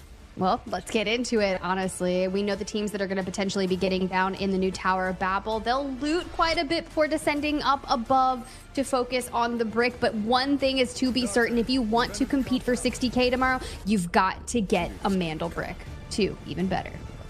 Yeah, a lot going on in the first round, folks. And of course, you also know that there's more going on. I'm about to start talking faster. Get ready. It is our time for our next giveaway. It's time for the SR3M Combat Ready skin. If you want a chance to get this, you better type this code in fast. There it is. Type it in as fast as you possibly can. SR3M Combat Ready skin. Only 25 total redemptions. You can redeem in-game or at the official website if you type it in faster than all the other viewers out there. Only 25 of you will earn this just by being able to type quickly. So congrats to those that have won already. I'm sure the code is already gone. If you see invalid, it's because you were a bit too slow. But we got more of these coming up down the line, so get ready for your chance to earn some more rewards, including some Delta tickets later in the broadcast. It's time for Brakkesh, our first Mandelbrick round. Let's see who gets an early lead and steps away from their opponent, saying, come and try to catch us on the leaderboard. Let's get it. Well, we got our first tier 1 spawns on Brakkesh, and it looks to be FLC into NBA, full running straight towards Royal Museum. AGARTHA and LFS are teams joining us for the day. Now in those tier 3 spawns, it looks like NBO and Genius rounding down the new Tower of Babel. I will say that FLS does bring in those golden helms thanks to the lucky wooden sculptures. Yeah, important. Because they're going to have a nice advantage, especially if they're peeking their head through a window. and get laced up. Everybody's only bringing in purple ammo, so we'll take what we can get. The first engagement absolutely going to be between our two Tier 1 spawners, which is going to be those FLS and NBA teams around Museum, like you mentioned. So watch out for this engagement. Does look like, or FLC rather, FLS is in the area. They're up in Market, as is AGARTHA, but Mandelbrick is able to be grabbed. Let's see who goes for it first. Honestly, I've seen a lot of these teams just kind of grab the brick back on out for just a couple of moments before deciding in which they want to approach for. This is looking very characteristic of game number 7, though. We start to see a lot of play outside with everyone kind of looking at it, not necessarily wanting to commit because there's so many angles that we can hold the push on. We saw a quick look at the map feed to see that MBO and Genius had the Tower of Babel spawn. A lot of util being invested onto MBA so they don't push out and go for the brick. So they'll all in a pretty good position on the high ground, overlooking the brick. Peek over anytime. Looks like maybe there's a member of MBA going for it. Hearing some shots behind them. Definitely know that there's a couple other teams working their way this direction. For now, a standoff. It is to make things scary. Now, something that was to note based on what we saw in Americas yesterday goes just how quick people were getting their bricks done. And then we would have like 8 to 12 minutes left on the map, right? That wasn't the case in EMEA yesterday. We had a lot of our teams taking their time, actually playing for the brick, so much so that when we got Knox on the broadcast at the end of the day, he's like, dude, this was one of the hardest series I've ever played. He's like, people were defending even the pickups of the brick. Yeah, and I think the patience from these teams to not make a mistake is just going to make it even more dangerous to go for the brick. As you can see, Genius has worked their way up all the way from Tower of Babel, the western side of Museum, and they're going to get a piece of the action. FLC taking quite a bit of flack early. NBA, Kobe's the same. We do see, by the way, we didn't really mention it. We do see briefly operator comps. 3 teams electing to use the Tempest on Brakkesh, knowing how important these Mandelbricks are. 3 different teams will have that emergency evasion device that could be very useful. Uvalier actually strikes first. Genius losing a player. Oh dear, that's not necessarily how you want to kick things off, especially when a Mandelbrick hasn't even been picked up. Now, depending on where that airdrop does kind of fall down, which we've seen most often or not, it's either just south of Asura camp or it's kind of tied up in mid-map. Usually people will pull that, grab the and maybe look for some angles, maybe try to lead a couple of fights. Does it ever kind of win them the game? Not quite that I've seen. Yeah, quick look at the replay here. It was actually going to show us that it was Chins going for the brick at the spawn. And it's actually the Gizmo util that cleans him out. Now, we do see that Chins is Genius's Tempest player, so was on ult, able to get back, self-revive, and no harm, no foul. But a nice save so that Genius wasn't able to grab the brick, because you can see where they're positioned on the map here on the west. If they would have gotten it with that ult, they would have been able to creep over to the western decode station and start things off just like we did in America. We are getting that airdrop as well, just south of LFS and south of Asura camp. So Evan is kind of pushing out, making sure that we're going to see, do we get the AWM? Do we get an M82? And think about how they played map number 1, Zero Dam. Incredibly strategic. So let's go ahead. Let's go over to FLC. I was curious what they were doing and honestly how Kobe's feeling, especially after yesterday. I want to give my best, show what we are capable of, and continue growing as a team. My expectation is to stay calm, make the right decision under pressure, and secure the qualification with minimizing unnecessary risk. Ooh, okay. Minimize unnecessary risk. Well, so far, so good. No risk taken playing from Museum with the Tier 1 spawn. The brick remains in its spawn. That's kind of the vibe that we're getting currently with them, which is okay. Like, it's going out pretty reserved. I say, like, minimize risk, and they find themselves in a pool on Zero Dam with Genius, and they hold on really nicely. But here we go. Inside Royal Museum, which is pretty stellar way to hold down, but can we even get to the brick? Maybe a wipe a team before we decide to. Skydie's already down. Yeah, gonna pick Sketty. Sketty's gonna pick himself up again. Playing Tempest is gonna get that self-res. Where in the meantime, like you had mentioned, another AWM enters the battlefield, this time on a very important round with nobody picking up the brick from spawn. I have a feeling LFS are gonna use this AWM on this map, but it could be a difference maker for them. We'll see if they're able to find some value with it. Whereas we still find ourselves in that standoff. Dang, see? This is exactly a mirror of Game 7 Brakkesh that we had on EMEA yesterday. And the big difference was that we had only had one team. No one got a brick on map 2 Brakkesh, and no one got one in Game 7 either. Ooh. EMEA proving to be playing chess. Yeah, playing chess, but finding themselves in a draw. Nobody making the first move means nobody is going to make a move at all. Time ticking away. Somebody's got to get aggressive. Probably playing off Tempest ults for at least a couple of these teams. The right combination of utility, and you get the brick. Find yourselves with the advantage, but Genius still holding the west, hoping to steal this brick away and take it to the west. FLC holding mid-museum, hoping to get the brick and take it to mid-museum. NBA with a power position overlooking the brick in these buildings, but not a position where they can take it to a free decoding station. Here's the move from Genius yet again. We get it from the Raptor Eye. Goes for it and gets punished for it. Again, that is going to be the Tempest from Genius cut down, so they'll go back and self-res up. And unfortunately, not going to get the brick yet again. A great hold from NBA, but that's all they get is just a hold. It's crazy because you have to minimize like all your cooldowns onto those Tempest players. So you have 3 Tempests in the lobby, NBO, Genius, and NBA, and it still hasn't even garnered them a chance for that brick. Now, we did see over in Americas yesterday that we went to the decoding station just south of Blue River Hotel. We could see that happen again today, especially with Uvalier finally just going in, grabbing that brick. The incendiaries come in, but we stabilize inside this building. Very typical of a team that does grab that brick. Now, the decision comes in once we heal up. Do we commit? I'm not going to lie, Brakkesh Market is locked down by LFS. Even there, with that Osira camp after picking up the airdrop is going to have a crazy angles. So where do you go from there? Yeah, NBA's on the run right now. They know that FLC can shoot them in the back, and they're trying to throw some Util down to prevent them from peeking this window, and it does exactly that. Great job. NBA wards them off for a moment so they can back up. And they are sprinting right at Evan. Hello! Out in the open, LFS said, thank you very much for delivering straight to our hands. One goes down, Boldo first to fall. The other two in a bit of a pinch between all 3 members of this LFS roster. It does look like FLC's actually third-partying this and taking one member of LFS down. Which could give a small window of opportunity for NBA to make a play for Asara camp, and that's exactly what they're going to do. They're going to sprint up to the decoding station at camp. The only player that was holding it was Evan, who has an AWM.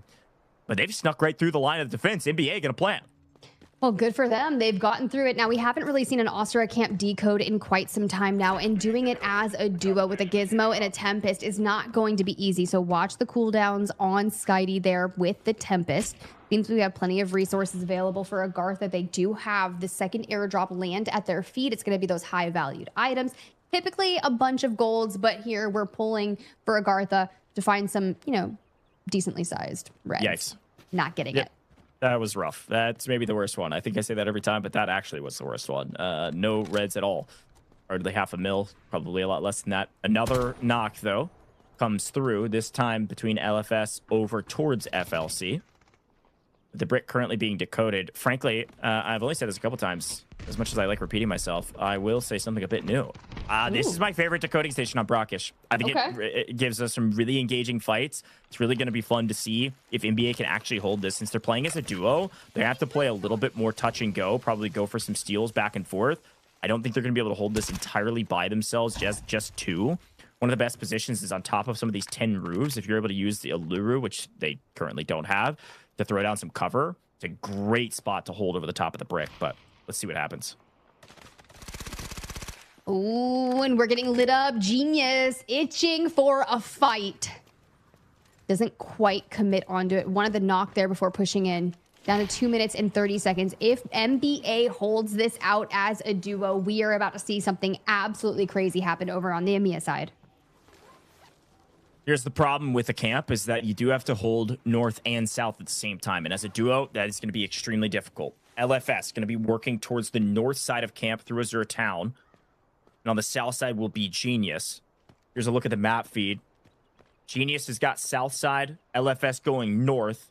Good news for MBA is that MBO could come up and play third party to the engagement on the south side and make Genius think twice about their push. And it looks like Agartha is going to slow walk their way to maybe pull off a nice flank against FLC. Triple Blasters going out through the smoke, through the flames, all of the above. Big fight here, but FLC look pretty dang good, especially in Zero Dam. Chuba there going to make breach of con over onto the right. Like ships in the night through the smoke. We disengage for FLC. And this is a nice skate out of dodge here to make sure they don't get shot in the back. I think Agartha trigger discipline unfortunately lacked a bit of discipline, but we swing back over towards the Mandelbrick. We still got 80 seconds on the clock here for the brick, and it shouldn't be free. Genius can walk up and take it right now. MBA are focused towards the north because LFS are showing face. So Genius pushing up towards the brick. MBO pushing up right behind Genius. Can we at least get a steal? We should. Oh, maybe. I don't know. We're at a minute. So far, not too much resistance here. They're even just playing so far away. Someone touch it. Yeah, we got to check in with Genius and MBO, who are right next to each other, playing for the brick right now. There they are. Chins. Gonna play spoiler maybe to MBO. We're gonna let them go for the steal. Both thinking twice about it as Util is landing. Chins goes for a full wrap, going for the steal, and unfortunately runs out of time on his ult.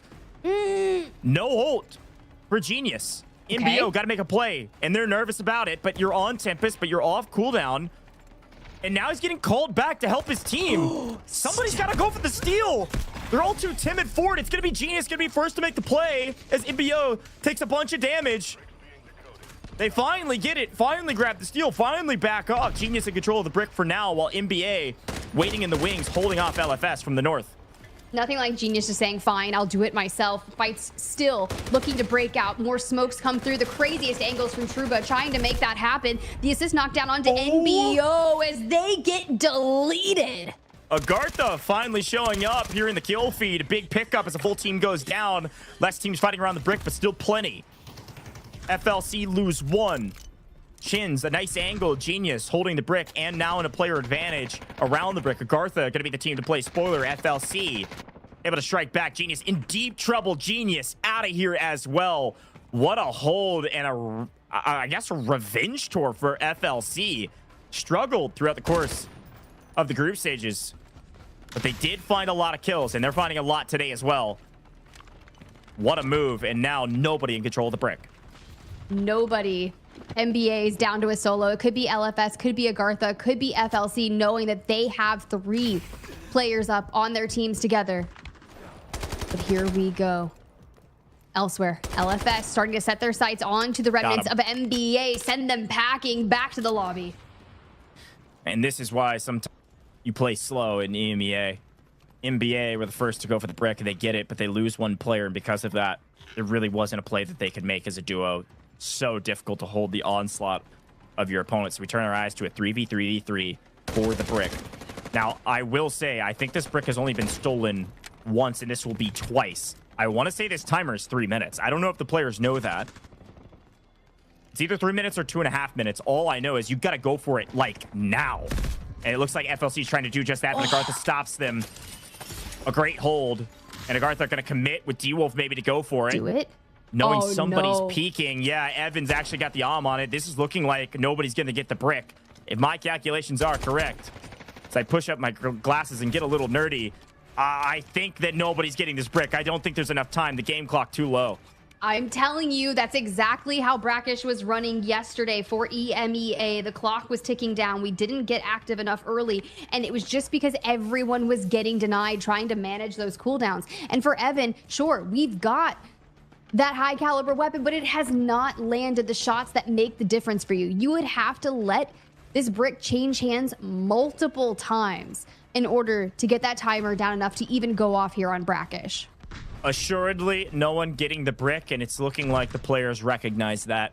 The game clock too low, now playing for kills.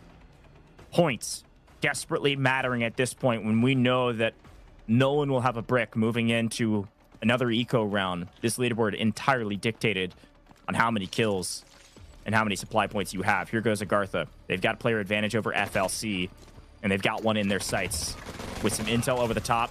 One behind, though, they weren't aware of where Kobe was. So Kobe's able to actually grab one in transition. And there's Nast finding Kobe, so Salah will last alive. Still on 4 kills, and we're about to make contact here. Sandwich between the two AGARTHAs. Nast up there on the high ground puts the finishing touches into FLC. AGARTHA, after being wiped first in 0 dam, have managed to turn some things around. Your next big opponent, though, is LFS. The two teams whose first play days were today, their only chance for the finals in a battle for a 3v3 with a minute plus on the clock. How's a bummer for Salah, where he was able to get his knock, but he wasn't able to get his full. That's brutal. Looking back on that one, and he saw some frustration as he slammed his desk a bit, wishing he would have gotten a bit more. They still found some kills, some points, and you can see LFS actually going to send a player out. If I'm not mistaken, yeah, that's exactly right. Imperator going to get out not only with a gold helmet still in pocket, but also that officially left the building. See you later.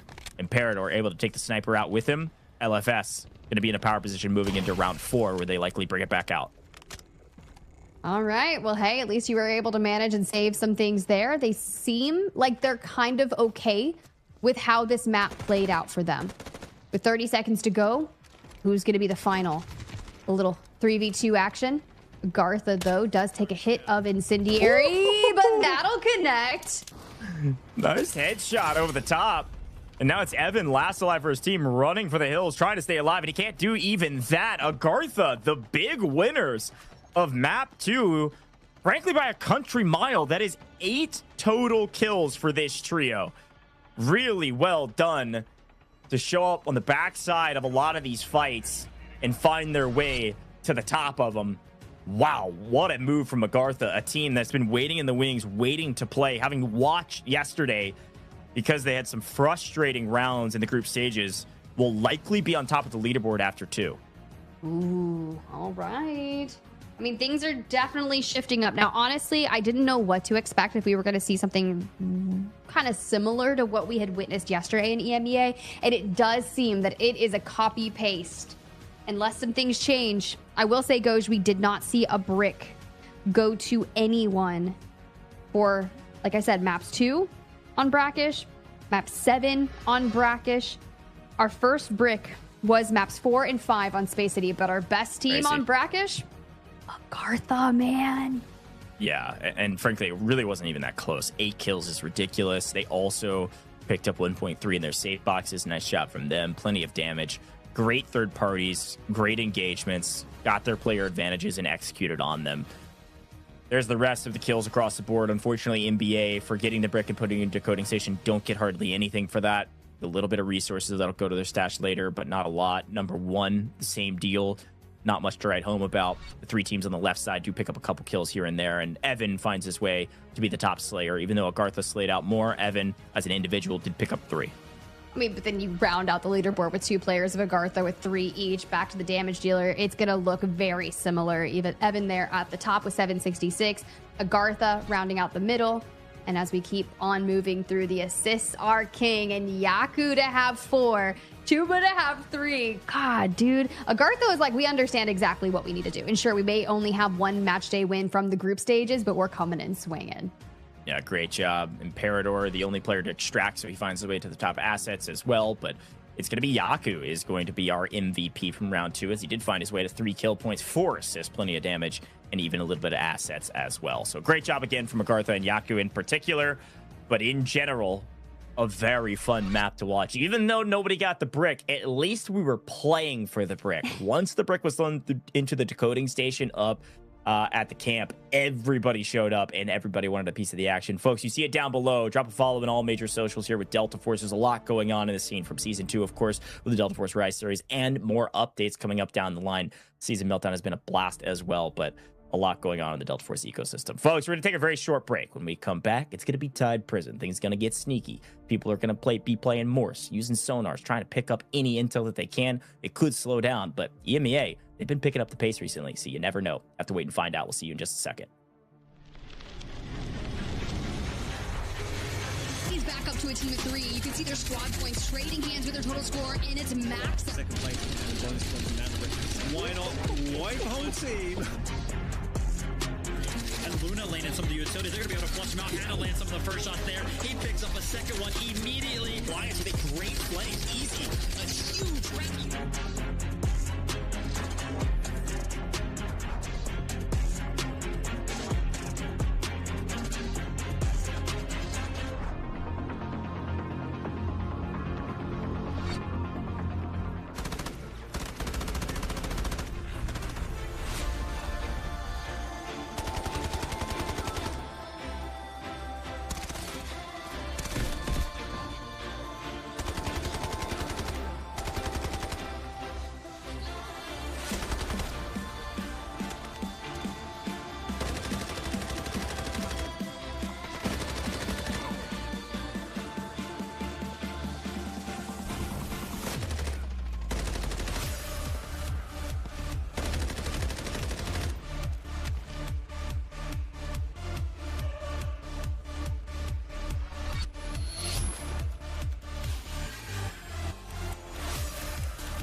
Got the Mandelbricks. Find and stop them. Mandelbricks decoded. Nice work, operator. The time to strike is now. Do not let me down, operator. Decoding has begun.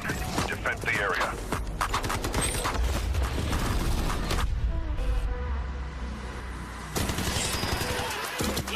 Is about to take the first brick of the tournament. They're going to do it. What goes around, comes around. Oh, not going to do very much. Though. You get barrel stuff. Skydie is getting aggressive. See what I did there? You ain't seen nothing yet. Let's knock them off their feet. There we go. Much different from there it is.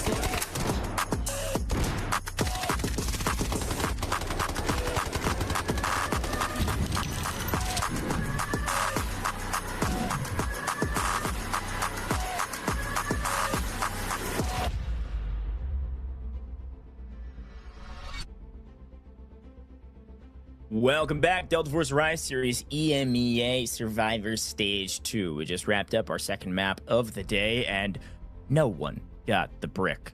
It was too late. Game clock got too low. It took too long to get the brick over the decoding station, and too many steals led to not enough time on the clock. But AGARTHA, the big winners of the map, puts them all the way up to the top, tied currently in squad points with FLC, but ahead in kill points means AGARTHA leading the pack. They truly are, which is crazy. A team that didn't get a chance to play yesterday. This is the one opportunity they have to make it to the finals tomorrow, tied with 14 squad points for the team just below them. But as we move on to Tide Prison, Goj, this is one of the most interesting playing style maps we've seen. For Tide Prison, a ton of people, they're going to win their Noxes. We had a player decide to bring one in on LFS for Zero Dam. There's a good chance you're going to see them in play here today, which, you know, for the most part, everyone's got theirs available. This comp is just hilarious. Okay, Double Nox Hat Claw had 16 attempts throughout the course of EMEA, which is awesome. But most popular operators, Morse does find his way into the top 3 position. Nox at 37% tells the story that, hey, more oftentimes than not, you're seeing minimum 1, if not probably 2 on a couple of these teams. So Nox finding a lot of playability on Tide Prison, as we all know, because of the way the map plays. A lot of verticality and a lot of sneaky corners that you can play in. Now, we talk spawns all the time. FLC and NBA pull the most valuable spawns in the game. I say that often before this Brakkesh spawn because, yes, it's a tier 1 spawn. Yes, it's the closest to the brick out of all the maps we play, but it also assures that you don't get a tier 1 spawn for Tide Prison, which means you still have a chance to get tier 1 for Space City. That's kind of the way it works. So interesting combo there. You don't really want T1 spawns here on Tide Prison because it doesn't give you much besides being maybe a bit closer to some of the action that you want to be a part of. So keep that in mind as we see who gets it. Good shouts there from Goj, but honestly, it's one of those things where we see a lot of players just try to kind of stabilize. If you went out a bit too early into that Brakkesh round, you expended, you brought some things, and you're just not going to be able to recoup that. You need to make sure that you have enough resources in Technic Alloy to invest to at least gold ammo once we move into Space City. But the time is now. And this is kind of that mid-pack of our series, the level playing field, per se. It's time to get into it. I'm really excited to see what happens on Tide Prison. And it might sound like an oxymoron, but it does play a bit slower usually. But the way EMEA has been playing today, you never know. Could see a really big fight early in this match. Could set the tone for way it needs to play. But folks, you might be watching and saying, why did they do this? Why did they do that? Well, guess what?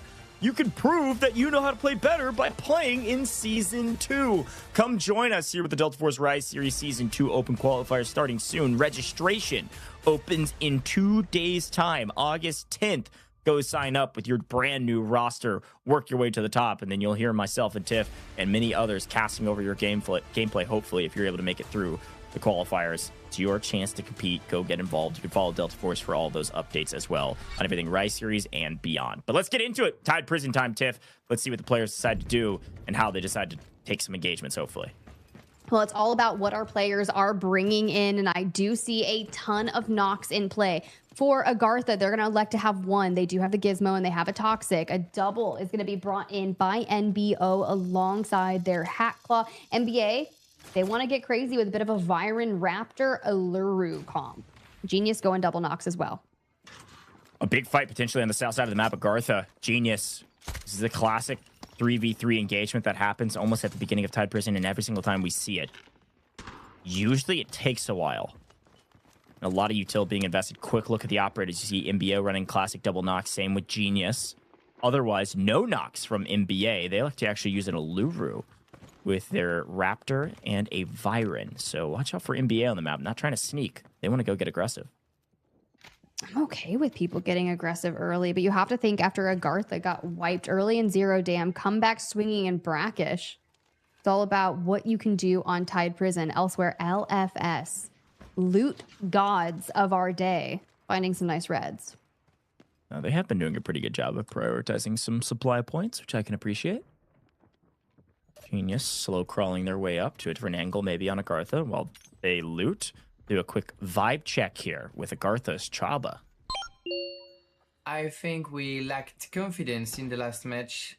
We know what we are able to do, but sometimes you have a bad day and things just don't click like you want. Today we are focused on trusting ourselves and playing our game. We will be ready and confident on our fight today. Okay, Tiff. I mean, so far, following up on that vibe, they have been confident in their engagements.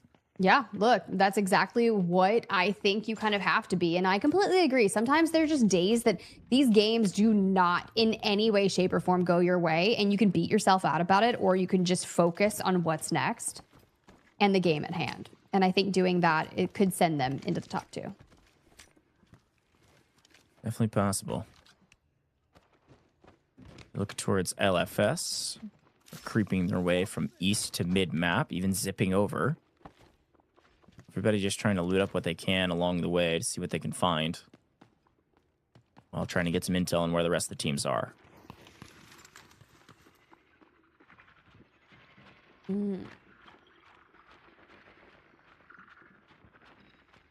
Oh, we are just kind of looking throughout. Oh, hey. Crazy to see you there. You do also have the mission that can be elected to pick up here on Tide Prison that can grab you some nice weapons as well. Yeah, a GTI supply mission will open up to be able to be grabbed, and you can see the timer up the top side of the map, or of the POV here. Minute and 40 seconds before somebody can grab that. Airdrop does drop some decent loot as well. Those are kind of the main objectives you'll be playing over, aside from the kills themselves.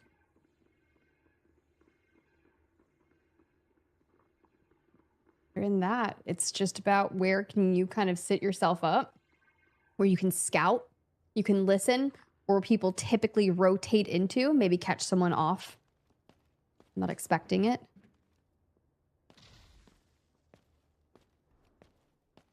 Biggest thing is trying to get intel of where these opponents are. That's why a lot of people actually like to run Morse, because it helps you check some of these hallways, essentially, where people could be creeping and crawling between points. Il est flanqué. flanqué. Je suis burn. C'est moi qui burn. Casse-feu? Non, bah non, je vais devoir où ça. Casse-feu? Bah oui, faut que tu le casses pour ça. Ouais, mais ils sont Non, orange. mais pas... Orange, ok. Ouais, pas cassé, tu vois. Fair enough. I think comms are mostly just talking about what they're hearing, where people could be. Seems to be kind of what the state of play is for Tide Prison in general. About, 13 or so minutes left into the map, and usually we won't see action till the very end. Now, mind you, since this is kind of pegged as an eco round, our teams are just looking for kills. We're not really trying to get super crazy off the rip. Just want to stack your fights. If you happen to find a pick, of course, you'll send a fight. Only if it seems like it's worth it for y'all. Elsewhere, LFS, 1.5 mil. Team starting to breach into the 1 mil of profits. Working on getting some supply points.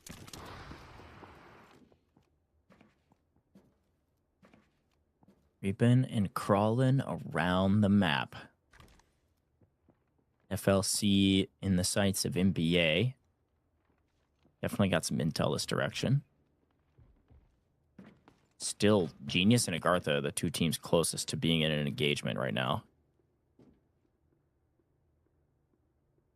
Definitely are, but I don't usually see this fight break out down here for a long time. And it usually has to have the airdrop forcing it, but also around this mark of Tide Prison, we typically have someone that's dived down to the West Watchtower area and kind of cleared through Reservoir.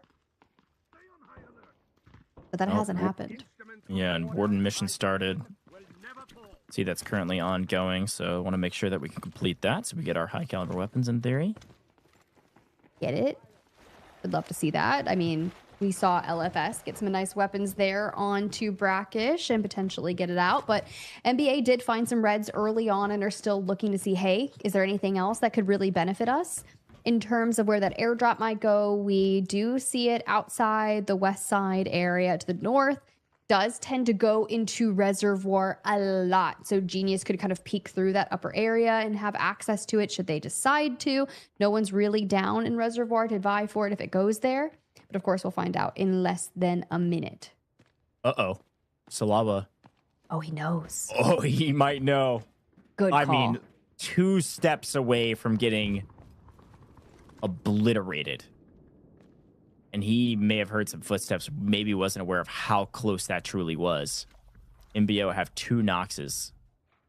And they got ults available too, of course.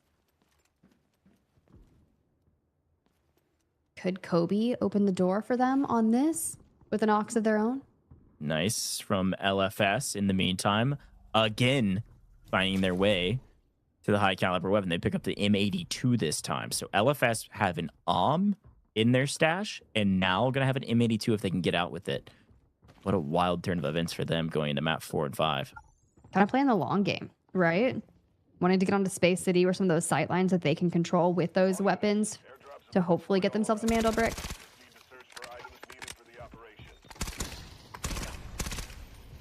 Watch out for the Spideys.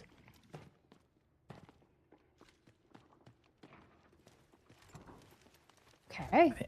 I think Cook... Oh, I thought Cook was about to make a play. See, but it's not that time yet. You don't really want to go down so early on, but teams could rotate towards this area. I don't imagine that they'd have reason to unless they hear something. It would take them some time to get over here. So for now, an isolated fight with FLC and NBO. As we look towards that map, you do have NBA kind of skirting out on the western side of things. The airdrop is going to pop up north. AGARTHA is still kind of the only one down in that south admin area. LFS and Genius out to the right. Genius finding some reds as well. No big engagements yet. First 9 minutes or so has been fairly tepid. Patience a virtue we know, especially on Tide Prison. It's like NBA may be slow rotating towards the airdrop maybe. Which again, you get lucky if you get a supply point out of that, but might as well. Might as well. Because, you know, for them, it's like, hey, there's a supply drop. Is someone going to be over here on this airdrop? Do we get to fight for this? Can we find some kills and do get resources in the meantime? Like, win-win for them at that point. Oh, I agree. It's an objective to play for. Rapid check-in with a couple of our teams here. FLC still holding the high ground over the top of MBO.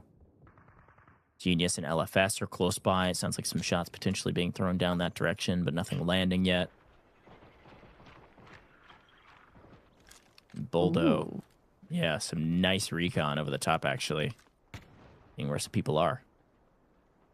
See what we get elsewhere. The Warden has taken down Raven. That's cute. First kill? Yes. Go. For them, I mean, at least NBA does get past that 2 million margin in terms of where they're, as they kind of switch some things around, they're going to bounce around on the leaderboard fresh off that airdrop. NBO don't actually end up in that original fight. See, they've parted ways for the time being. It doesn't mean they're alone. Peep that mini-map. And while it looks like they're incredibly close, these corridors can be tricky on Tide Prison. So making sure that you have resources to be able to scout ahead is critical. Couldn't agree more. All right. Movement on our map. Stickinson diving deep as LFS finally lose a player to fall damage. It'd be like that. Evan, sorry, man. Went for the dive and clipped a rock or something. They'll pick up the res. Everything's okay. Want to get down to safety. And they do just that. Okay, we had someone do that yesterday in Reservoir. Not looking at you, genius. So the first knock technically goes to LFS on themselves. Nice. Still plenty of time. I'm just saying, I've been loving what the teams that are playing for the first time to get into the finals, like AGARTHA and LFS, have been doing. I think that all of the momentum that we saw from the fighting in Brakkesh like goes to such a screeching halt when we move to Tide Prison, and everyone just approaches it so cautiously.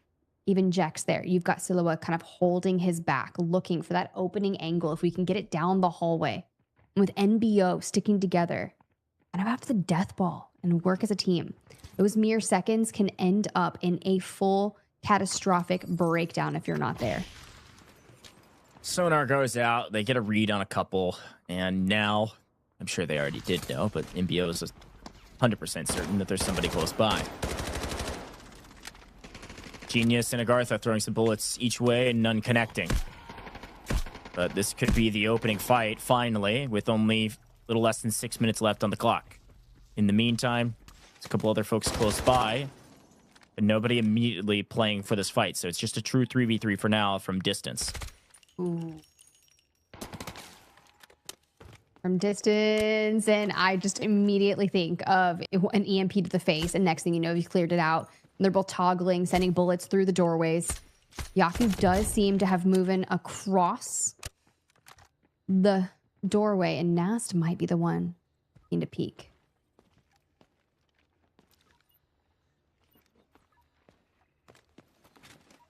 Yeah, Genius is in kind of a weird position in mid-map. Not really sure exactly where to go from here. Wanting to play for this fight. Drone picks up some info and explodes nearby AGARTHA, but that's about it. Confirming they're still here. 5 minutes on the clock. NBA got the airdrop. LFS got the high caliber weapon through the GTI supply mission, and with that, all objectives gone. The only thing else to play for is extractions. Could go water in about 80 seconds. And guess what? A real fight. Look at this. LFS's Dickinson able to find an angle on Uvalier, whereas Genius able to find an angle on Kobe. It's all happening at the same time. Two totally different fights on two totally different sides of the map. It's usually what happens here on Tide Prison. A certain time hits the board and everyone's like, all right, cool, it's time to fight. Knocks onto FLC, a full onto MBA. And for now, Genius looking to capitalize on this. Plenty of util, one whirling disc left and 2 flashes. Pops the silent assault and Nox is on the move. Tabsy still very conservative about how he's approaching this through the way. A wide wrap. No res has gone off just yet, but we finally find Silua there. Whirling disc out. Nice. Wolf comes through on Kobe. That is going to be such worth it. Yeah, it's a great play. Just to get the confirm again. You have to get a full confirmed kill, and as much as I was lauding, unfortunately, Chen's, he does move out into the open, and MBO, they were able to strike from an angle they weren't expecting. Welcome to Tide Prison, ladies and gentlemen. That's how it plays. AGARTHA here as well. Be a bunch of, 4 teams all in mid-map, all playing against each other at the same time. Got to check every corner, every angle. When you're playing Nox, unfortunately, that can be a bit difficult to do when you're running away. There's the angle from the MBO, yet again, finding something, this time against AGARTHA. MBA, a duo. Genius, a duo. AGARTHA, a duo turned to a solo. FLC, a duo. MBO, last remaining team of 3 on the map, while LFS send 2 out via water. All right, LFS still playing the long game, focusing on keeping their resources up. And Chupa there, dancing through the smoke. NBO wanting to get aggro. AGARTHA down to just a solo. Still trying to persevere. Dives down the stairs, through the things, gets the health. But dang, what a tough position for them. And FLC is able to pick up their res, so they're a team of 3 as well. And the final 2.5 minutes on the clock means these teams have got to get aggressive. You find yourself with an advantage at all, make a move. Genius trying to play defense right now with 2 members still up. MBO trying to figure out how do they play offense against this duo. Hey, Chins. All right, reset for Genius is about to go underway. MBA still. Raptor up, scouting. Invest that straight onto them. Hasn't been able to pick them up just yet, especially with MBA on the horizon. They find the doorway. We invest EMPs. Stun up a little bit. Here we go. Skydie able to find 1. Genius losing another. Genius down to a solo. NBA going to take their gun away just in case the res comes through. There's MBO trying to get a piece of the action, piece of the pie. But there's another team pushing from the other side, and they know it. Nice pickup there, almost finding one on FLC. Cook finding Boldo. Down goes MBA. They've lost 2. Skydie alone yet again. He runs and he hides while Genius is striking on MBO. It's utter chaos on the map, and MBO are the first to full fall. A full team out. MBO got a couple, but that's about it as Jex finds the last remaining member of that MBO team. Well, let's see if we can get a line of sight onto Kilo here. No peeking just yet. Instead, it's Genius with the upper hand, and the Chow comes in, but the power of 2 players of FLC holding that push wins it out for them as Genius is out of here. Now FLC, the only team of 3 on the current map of Tide Prison, under 1 minute. Ooh. All right. Well, some engagement, some action, and Dickinson staying on the map to try to get something as his 2 players, his 2 teammates got out earlier via water. Unfortunately, in the middle of throwing util down, just gets a gun in the face. Salawa, nice kill. Freebie. We take what we can get in the last 30 seconds of the map. Trying to set something up, doesn't work. Skydie picks up Boldo, NBA up to 2. But they're on low ground against an FLC who's kind of been popping off. They're on 4 kills right now. This is not looking great for NBA. Especially with some util landing. Unfortunately, landing a bit on themselves. Let's see what Jex can do. Final 7 seconds. Is there an angle to get the fold? No. Can he get one here? No. Boldo, gotta get it confirmed, though. 1 second. He has to reload. Oh, no. Salawa able to find one. Skydie goes down and fold in the final second. Oh, unfortunately, Boldo runs out of ammo. And FLC, the big winners yet again. Yeah, that's actually real tough. I thought that high ground was going to definitely be the key to success as they were pushing on it and keeping the util flying onto NBA. But when you got seconds on the clock remaining, you're like, I want my kill point. I'm boosting my score lineup, especially if we're 3 maps in, no one got a Mandelbrick on Brakkesh. Tide Prison, done and dusted. And as we set our sights to Space City, it's all about who's going to be at the top of the leaderboard. We saw 2 members of LFS extract, so their resources will be nice. But after 5 KP for FLC, that'll do some wonders. Yeah, great job. 5 kills from FLC. They played slow. They played patient, just like everybody else, but they win big with 5 total. It's going to be more than everybody else, and therefore they're MVPs of this lobby. Only nearly $250,000 in assets gained because everybody was just fighting and not finding a ton of loot. LFS, the big winners in the loot category, 2.8 mil as they sent Evan and Imperator out of the map via water extract. That means, as Stickerson stayed to try to find something, that means that LFS now have him in M82 and in in their stash for the next couple rounds. It's going to be fun. Will it pay off for them? That is my biggest question as we look through our top killers. And honestly, anytime FLC is making a move, Siloa is involved into it. In terms of our top damage dealers, Enter from NBO, Skydee going to round some things out. Relatively close with Kilo there over from Genius. Top assisters, Boldo making some plays. Jex as well, kind of holding angles in a lot of those engagements for FLC. Matthias rounding out the top 3. Evan with 1.6, again, getting that M82 out, so great job from him. Dickinson actually a decent amount in his safe box as well as he stayed on the map. Same with Uvalier. But FLC Salawa does pick up 3 kills. This guy's top of a lot of the charts out there individually for good reason. Great job as their fragger to pick up 3 kills and plenty of damage. A little bit in the safe box. Find his way to an MVP here in round number 3. Okay, Tide Prison. Was it fun? The final couple minutes, though, a blast, as always. That's what I love about Tide Prison, is that the final minute or 2 or 3, guess what? We're going to see some big fights because what the heck else are we going to do, right? I love it. So Tide Prison wrapped. Our last eco round wrapped means guess what? It's all Mandelbricks from here on out. It's all objective. And to do anything in Survivor Stage 2, you got to be top 2. Tiff, words of wisdom for our teams. Any final thoughts before we head to our break? Do you want $60,000? Well, then you better get a Mandelbrick because you've got to be able to get Mandelbricks to play for them in the finals tomorrow. I know it's incredibly tough out there, but do whatever it takes on Space City to get it done. Boom, there you go. Let's head to a quick break. When we come back, it's going to be Mandelbricks all day, Space City time. Let's see what happens. He's back up to a team of 3. You can see their squad points trading hands with their total score, and it's max. Second place. Why not wipe home team? And Luna landed some of the utilities. They're going to be able to flush them out. Hannah lands some of the first shots there. He picks up a second one immediately. Lions with a great play. Easy. A huge wrap.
Mandelbrick decoded. Nice work, operator. The time to strike is now. Do not let me down, operator. Decoding has begun. Defend the area.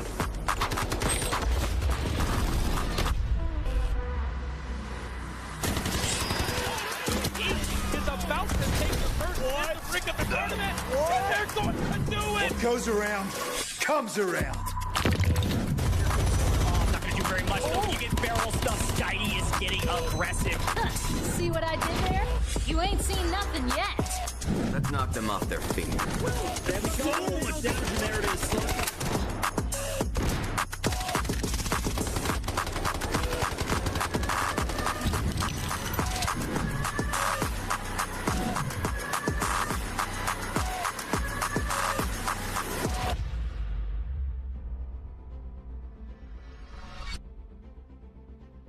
Welcome back, Delta Force Rise Series EMEA Survivor Stage 2. We wrapped up 3 games, no teams with the Mandelbrick yet, and we moved into Space City. Biggest question marks right now is who's at the top of the leaderboard, who will be in a position to win tiebreakers, and who, of course, will get the first brick. Dave, as we take a look at our players, of course, they are locked in because the game's about to get started. They're talking strats, they're talking about what spawns they could get and how those spawns dictate how they play. But for now, walk me through the leaderboard.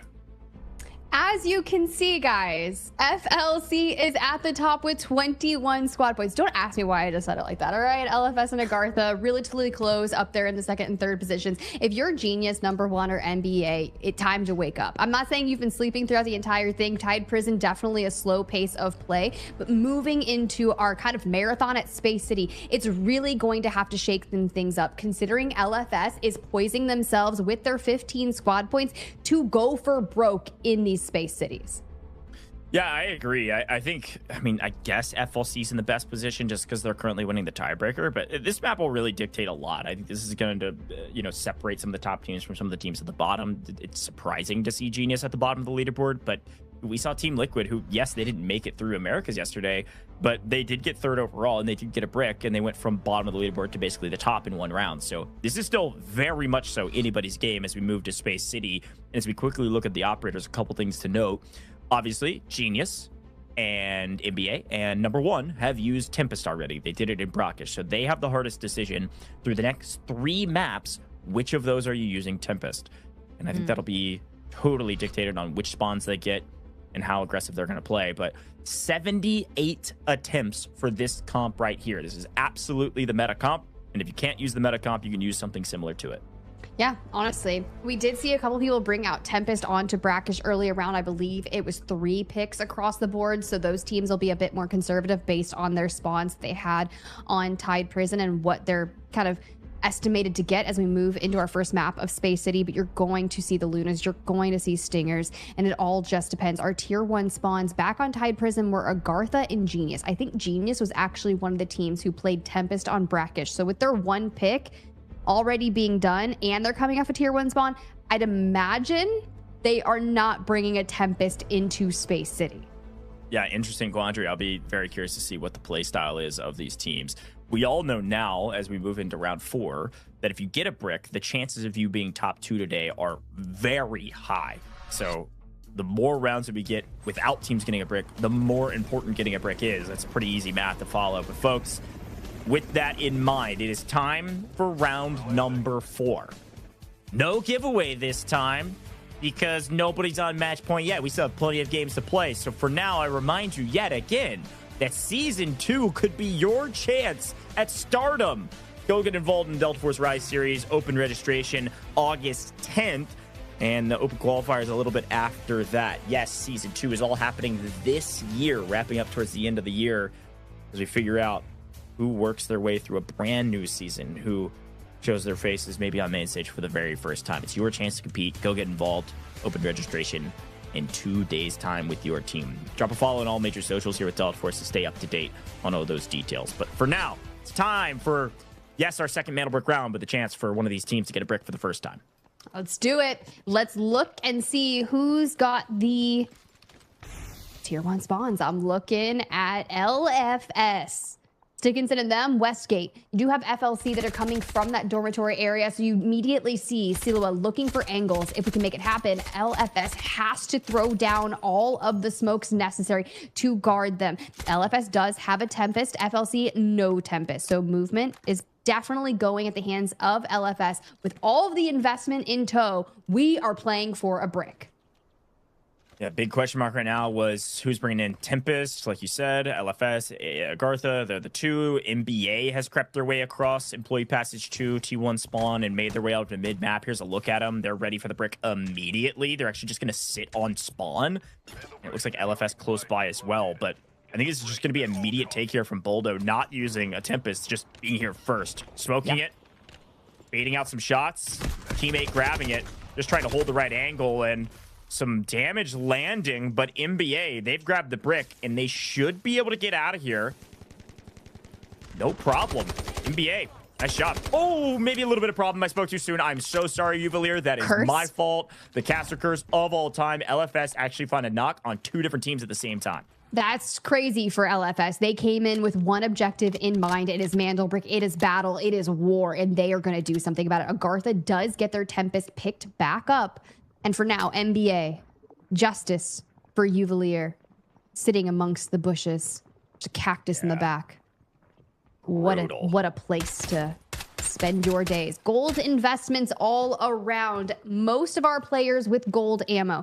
Genius only brings in purple armor. LFS, like we said, you know, they had those gold helms from early rounds. Did extract with them, but AGARTHA's NASA's, you know what? I'm going to be the player on the Tempest to go really aggro and invest in gold. Well, Boldo has answered back. Evan is down for LFS. Great shots with Shepard across the bow. Could give an opportunity to go for this body. That's exactly what he's going to do. Body in hand, brick for later. As Skydie tries to hold covering fire, doesn't even need to shoot any shots. Worried actually a bit more about this MBO team from the backside. And to safety we go. So should be able to get Uvalier back on his feet. Interesting. Ooh, okay. A little 1.42. I see you. I see you, AGARTHA. How big is that one? We're finding missile shells again. Come on. That's the second missile we've seen in 2 days, all right? It was the first red I ever pulled in Delta Force history. Way back in the alpha, pulled the missile shell in the shipping containers on the backside of admin on Zero Dam. Fun facts with Coach, but much more important is the match at hand. And who's qualifying out here for Survivor Match Day 2 at the top, so you can be in the finals tomorrow in terms of what we're seeing. Guys, NBA, less than 3 minutes on the clock to get that Mandelbrick to a decoding station. It's still lurking just north of the Black Chamber. And as you can see, NBA is staring down at LFS, looking for angles. They know they're looking to do something crazy. But I'm curious, do we go towards Centrifuge? Do we want to get wild and do Black Chamber? Where are we thinking? Yeah, let's see where NBA goes with it. Look at Imperador, who's just trying to hold. Well, currently nothing, but he will be holding over the top of these stairs in just a second. MBO has headed indoors. Boldo just trying to get some intel to figure out where they want to go. Again, they're not really running. I guess they have Luna for recon. Uvalier gets things sorted down below. They're likely. И все, мне кажется, разные пачки. Мне кажется. Парковку можем дать? Парковку. Там в командорке люди были. В командорке люди были. Есть спавны у ЛФС в ходе. Откуда они пришли? ЛФС... откуда? Okay, I unfortunately do not speak Russian. However, Crazy, I do.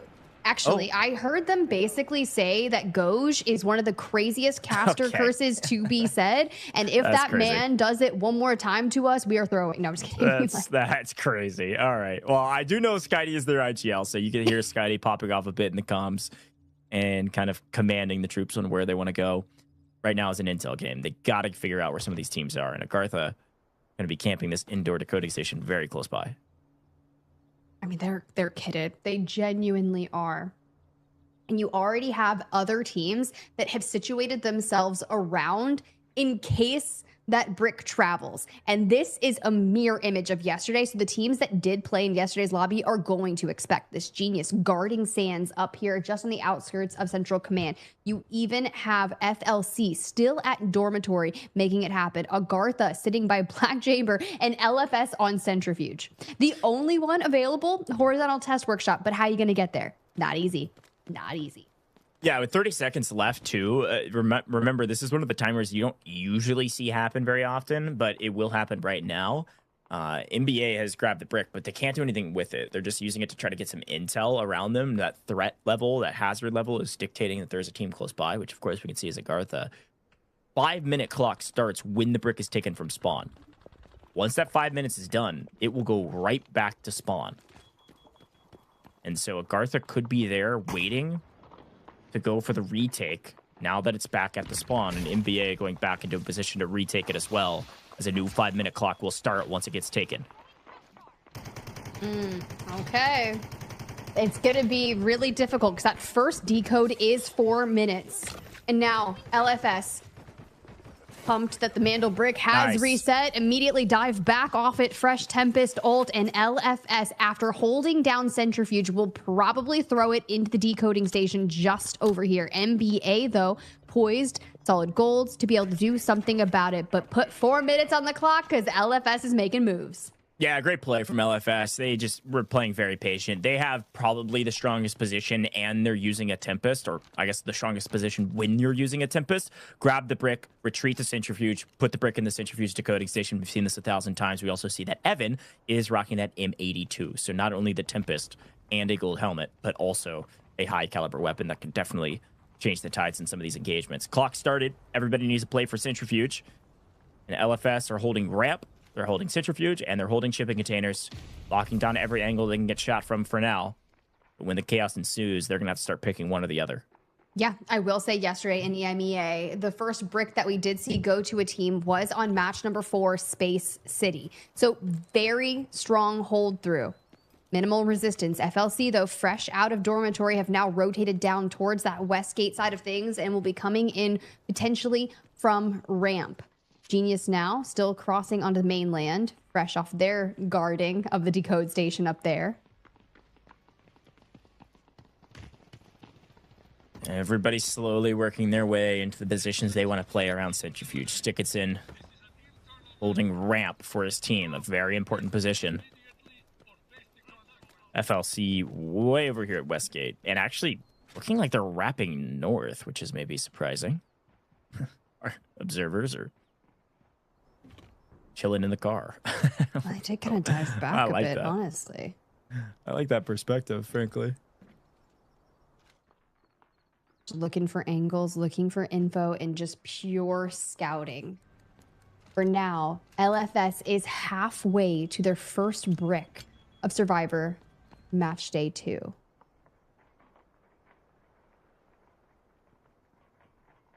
Okay. Here goes MBO through Employee Passage 1. Dickinson does have the intel on them.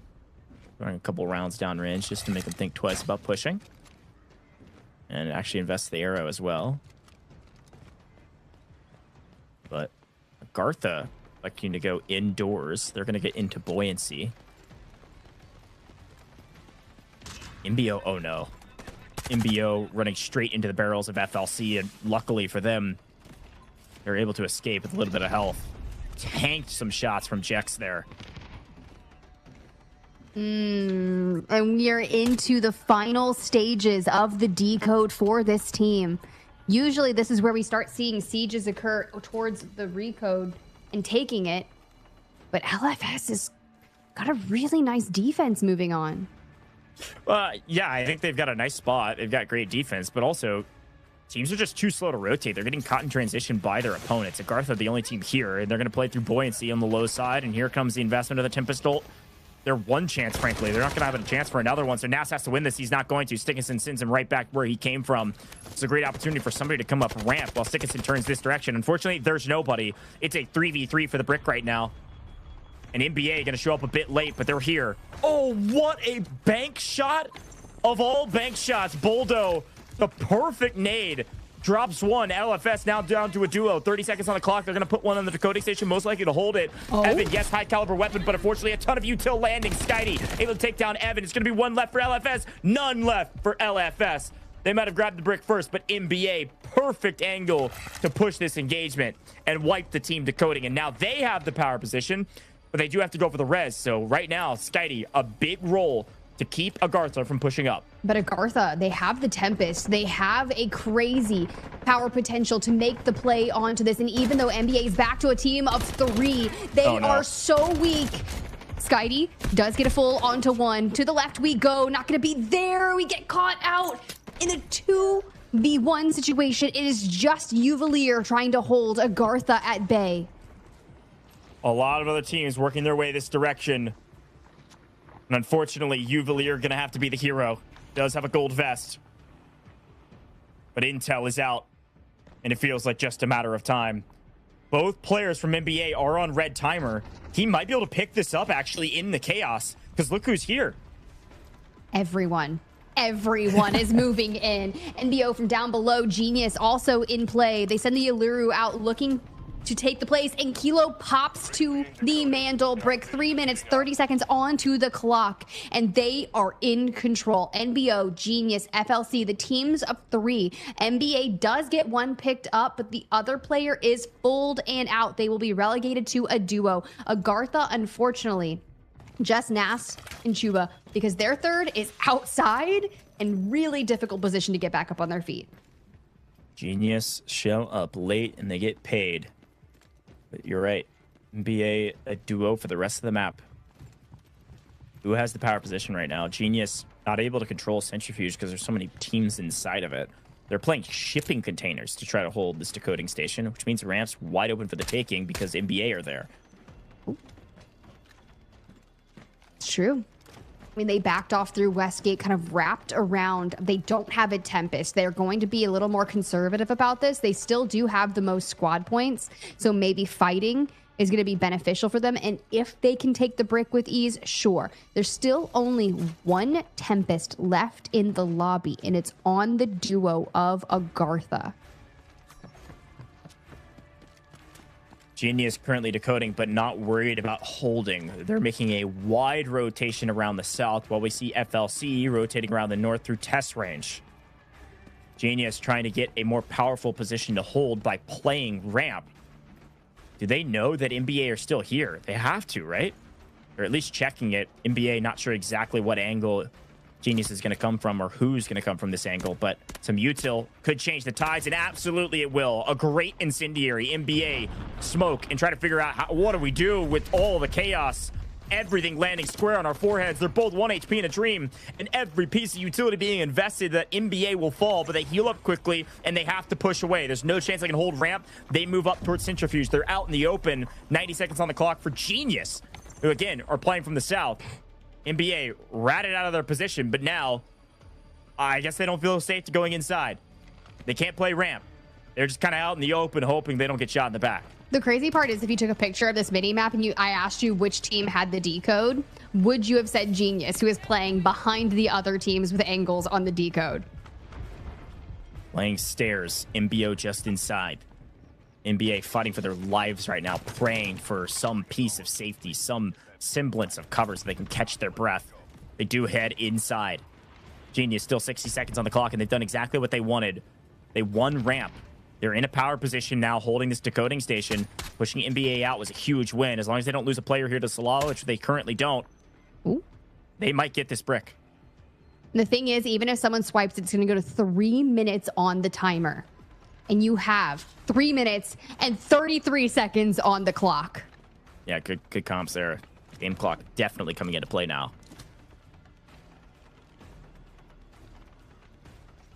What does Genius have to invest? You've got incendiaries, a potential Luru ult. Not off cooldown. 15 seconds. There it is. Okay.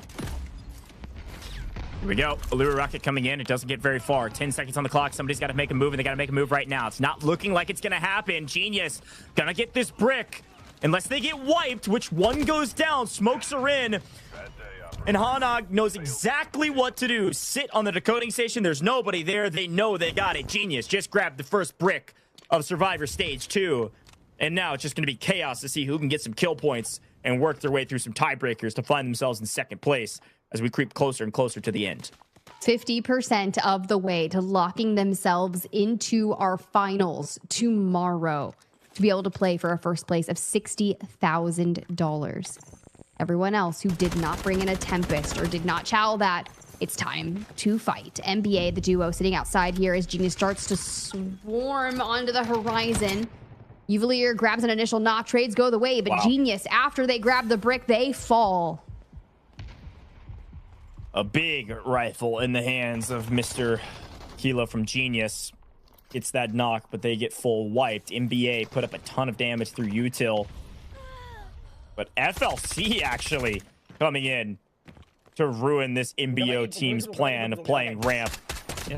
A big engagement that Skydie gets a piece of. Nice find and a great angle. That is a full wipe on MBO as we wrap up the last 2 minutes of this lobby. FLC, the only team full left, all three up.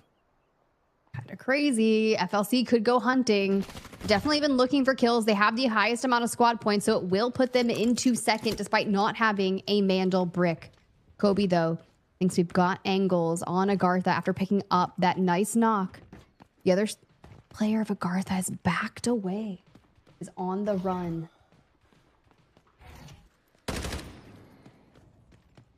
Clean up there from FLC. Again, I said this before, it's worth remembering and paying attention to is that FLC through the group stages were a mid-pack team. But they had the most kills throughout the course of the group stage of the teams that are left in Survivor Stage 2. And I think they've got the most kills today as well. They've got the most score for sure. Look at the left-hand side of your screen. Total score by a mile. And Genius went from bottom of the leaderboard to top that brick grab. Okay, well, Skydie as a solo finds Silua there on the stairs, immediately pounces straight onto it. Here's the last. Good God. Oh, dude. Skydie is him. I'm telling you, this guy is an individual. Feels like an army. 6 kills this map by himself. Boldo with 1. NBA on 7. May not have gotten the brick, but they are creeping up this leaderboard in terms of squad points. So who's next? That's what I want to know. And it's Jex. Skydie, definitely on the prowl when it comes to looking to see if there are any players left standing. As he climbs up these stairs, we are moments away from breaching. Resources going out. The 1v1 chow. Jex get absolutely fried, and Skydie wants to peek through the smoke, and Skydie gets the kill. I'm not sure if he was credited the full. I think he might have been. Skydie goes nuclear in the map, but it's Genius the biggest winners because they got the Mandelbrick. What a fun map to watch. Again, the brick started a bit late. It also got reset. Remember, it hit its 5-minute timer, went back to spawn. We head back to Old Faithful at Centrifuge. Very fun and interesting engagement. And I'll give credit where credit's due. Genius turned out to be a really good play. They get the brick. They're the best team because of it. But they get it after the wipe. And then they wrap all the way around, not wanting to play from shipping containers, not feeling like that's a powerful position to be in. They wrap all the way around to ramp, force NBA out, and win the power position to be able to hold for the brick. And nobody can push up. Great play. It pays off. 0 kills, hardly anything on the board, Tiff, but NBA a ton. 0 kills, but they got a brick, and that's all that matters. You could literally go to the finals without getting any kills as long as you've got the 2 bricks. Yep. That's the way it goes. Skydie with, yes, confirmed, 7 as an individual. I need that weapon code right now. Whatever he's built, send it my way. Good grief. I can't shoot like him, but I want my gun to hit like his. 1.4k damage from Skydie alone. Ridiculous. You can just like grow up and be like Skydie if you want. Gosh, you know. So true. Boldo there, 1 assist to round it out in third. Silua there too, tied with Enter from NBO. But in terms of our top asset earners, nice little 1.4 mil from Juba. You know that is solely that safe box. When we saw him looting early on, definitely. But of course, none other than Skydie for the MVP. Got to be. Ridiculous kills. Incredible damage as well. These are all 1v multiples from Skydie himself. Big shout out to the man, the myth, the legend, but these kills will not necessarily get you to the finals. Unfortunately, they're still in a position where they're a little bit down the leaderboard. Genius at the top. Big question is, where is everybody else at, and who will get the next brick tiff? I don't know. What do you think? Did that go the way you thought? I mean, we're finally starting to see some team get bricks, but they've been really strategic. LFS had been playing for that centrifuge decode position, and immediately as teams started to siege down towards the latest lines, I mean, Genius, not even having to get a kill, just be patient and swipe it. Hopefully someone else can answer Brack and claim a brick in map 5, but we'll see. The pressure could not be higher, and because of that, team's a little bit more timid to peek the corners that they needed to go play for the brick. But great hold, great brick from Genius, folks. We got another one right around the corner. It's back to Space City, back to another Mandelbrick round. Who could be the second team with a brick, or who knows? Maybe Genius can close it out. We have to wait and find out. We'll see you in just a second. He's back up to a team of 3. You can see their squad points trading hands with their total score, and it's max. Second place. Why not wipe home team? And Luna landed some of the utilities. They're going to be able to flush him out. Hannah lands some of the first shots there. He picks up a second one immediately. Bryant with a great play. Easy. A huge wreck.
got the Mandelbrick. Find it. Stop them. Mandelbrick decoded. Nice work, operator. The time to strike is now. Do not let me down, operator. Decoding has begun. Defend the area.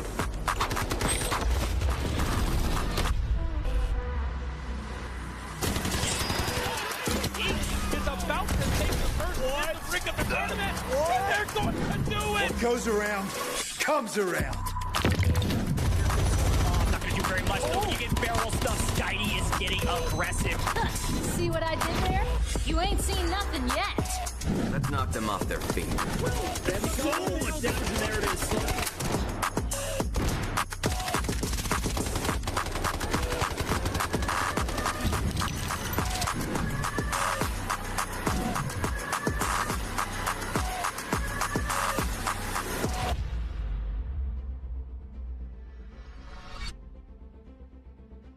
Welcome back, Delta Force Rise Series EMEA Survivor Stage 2, and you just wrapped up the 4th map of the day, and the first brick of the day goes to Genius. They will top the leaderboard by a mile.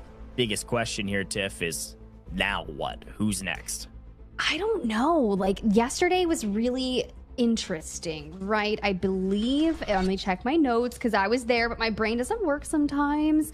We did see a brick go the way in map 4. It did go to Gataga with 6 kills. Genius grabs their brick with 0 kills. Squad points incredibly low, but it doesn't matter. We are only caring about that Mandelbrick for now. FLC, 26 squad points, and you do have 20 squad points for another team right below them. That's where things are going to get close. If one of those two rosters does pick up a brick as we move into round 5 of Space City, things can change. Now, in terms of Tempest, a lot of our teams still have Tempest available. Genius was able to get a Mandelbrick without using Tempest. FLC, on the other hand, are playing for games 5 and 6 Tempest pulls. So keep your eyes on FLC, because I think they're going to be the big movers and shakers of this lobby. I like that breakdown. You can see what our most common comp is, but we know that Tempest, Luna, and Stinger are very important. Tempest, the most important by a country mile, just because of that ult. Most valuable operator in the game right now with the current objective-based game mode. So we turn our eyes to the spawns. Let's talk about it very quickly. We see that LFS and MBA cannot pick up those T1 spawns. I will say, though, some of the T2 spawns are super, super valuable as well. So if you know you're not going to get a T1 spawn, T2 can still be nice for you. Biggest question for me is who's going to bring in a Tempest, but guess what, folks? Somebody's on match point, which means we got another giveaway. Get your typing fingers ready. You better type quick. 1,000 Delta tickets on the line. If you can type in this code faster than the other folks watching, you can redeem as quickly as you can before they're all gone. Only 15 of you going to be earning 1,000 Delta tickets, but hopefully you're one of our lucky winners, especially if you've been tuning in since the beginning. Congrats to those that have won already. And we've got one more giveaway coming up towards the end of the day today. But round 5, let's get into it. Let's get into it. Back to Space City we go. AGARTHA and Genius with the tier 1 spawns. Genius electing to not bring a Tempest yet again. And NBO through Dormitory immediately looking for some information onto the players that spawn into Westgate. A lot of damage going towards Genius, and they expend the smokes and dive back on through. Viren in play. Gizmo and Raptor. Okay. Yeah, interesting camps here across the board, but you're right. 3 teams have used their Tempest on this map, wanting to make sure Genius doesn't get a free brick and close things out. Quick look at the operator choices across the board, and the gear everybody's bringing in. Don't worry, NBA not coming in totally gearless. They'll be dropping things between each other. But biggest note, of course, is who is and isn't bringing in the Tempest, and I think Genius deciding not to is probably the biggest story. They don't want to close it out in 4 or don't think they should try. They want to wait for the next one. I think so, but FLC was definitely poised to make some action happen. You can see they've moved over towards where that brick is. LFS out towards the south. You can see them on that screen kind of sighting what is going on. Can we hold angles? Is anyone going to look to pick up that brick immediately? It does take time for a team to try and make a play, and NBA was the team that originally picked it up before it kind of defaulting back into the spawn.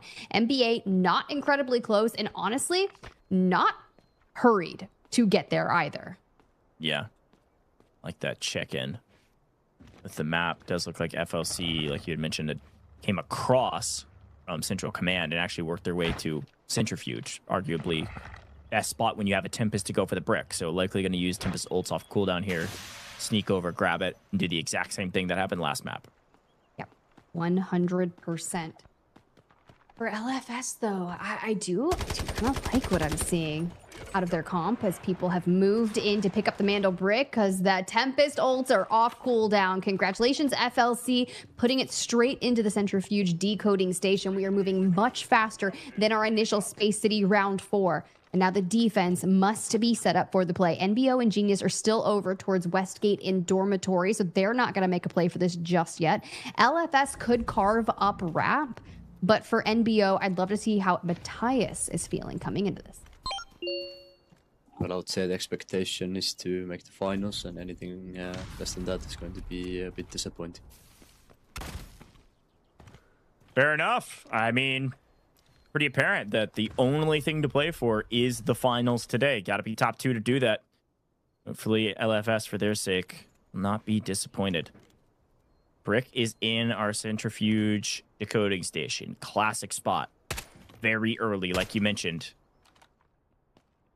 With that in mind, Teams are going to have to move much quicker than they're used to over towards this brick. And it also means that when this brick is done with, there's going to be a lot more map to play for. With this amount of clock, it means likely, Tiff, we're going to have a map winner who can also extract. This is going to drastically change our total score category of our leaderboard. Interesting. Well, for now, we keep tabs as an AGARTHA that is moving in towards the eastern side of this cluster of buildings, kind of through the Black Chamber. LFS have been playing south side, haven't necessarily put movement on to where the decode is. I'd imagine within the next 1 minute is where teams will likely start to push up. However, Genius already on a brick, not playing Tempest, is pretty comfortable with whatever happens. Based on what we saw in EMEA yesterday, there was not a team that after they had a brick where they felt like they had to push to close it out immediately. Good shout, FLC. Half the time gone. Nobody hardly moved a muscle their direction. AGARTHA going to be the first to the party through shipping containers through mid-map. Or actually, sorry, they're going to go through buoyancy. Basically the same thing that happened last time.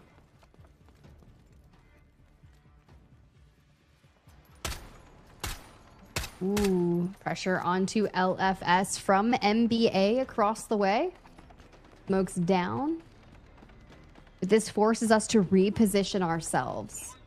Meanwhile, the time is just ticking, hitting that 1 minute 30 margin for FLC. If no one chows this, this will be one of the most expensive bricks that FLC invested for no one to chow it.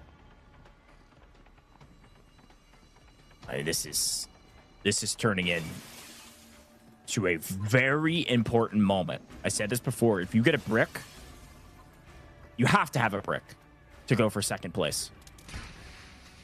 And FLC's about to be there. And FLC have the most points on the leaderboard. Really bad news, even for Genius, that FLC's the team currently decoding. Less than 60 seconds. Honestly, anyone else. I mean, they're at 27 squad points, but Genius have 8. Anyone getting a brick is going to go right ahead of Genius onto that leaderboard. You have to play for a ton of kills after this. For now, down to that 30-second margin, and AGARTHA have moved in, setting resources to site some of these positions, so they just jump straight towards the decode. They just have to hold on. But look at our Tempest ult. The C's coming through, and AGARTHA now have it with a 3 minute 30 on the clock. Give credit where credit's due. AGARTHA barely even made it to this stage. They didn't play yesterday, and they're the team constantly harassing around the brick. Without AGARTHA, FLC get a free brick. Great play to reset it. And we've reset it again. We're down to 3 minutes on the clock. Next steal will be 2.5. The time will tick all the way down till 1 minute and 30 seconds, but we have no teams wiped from Space City. Will MBA move in and take one of our first teams out of the lobby? They still do have a Tempest in play, which means they're considering pulling for the Mandelbrick, but it just has to make sense. Quick look at the map feed tells the story. NBA on the far side of Black Chamber. AGARTHA still underneath buoyancy, going to be playing the stairs to play for this brick again. FLC complete control of Centrifuge and can play ramp. LFS playing very slow from the harbor side. And Genius are slowly working their way this direction. Again, they have the win condition right now. They want to be last to this fight.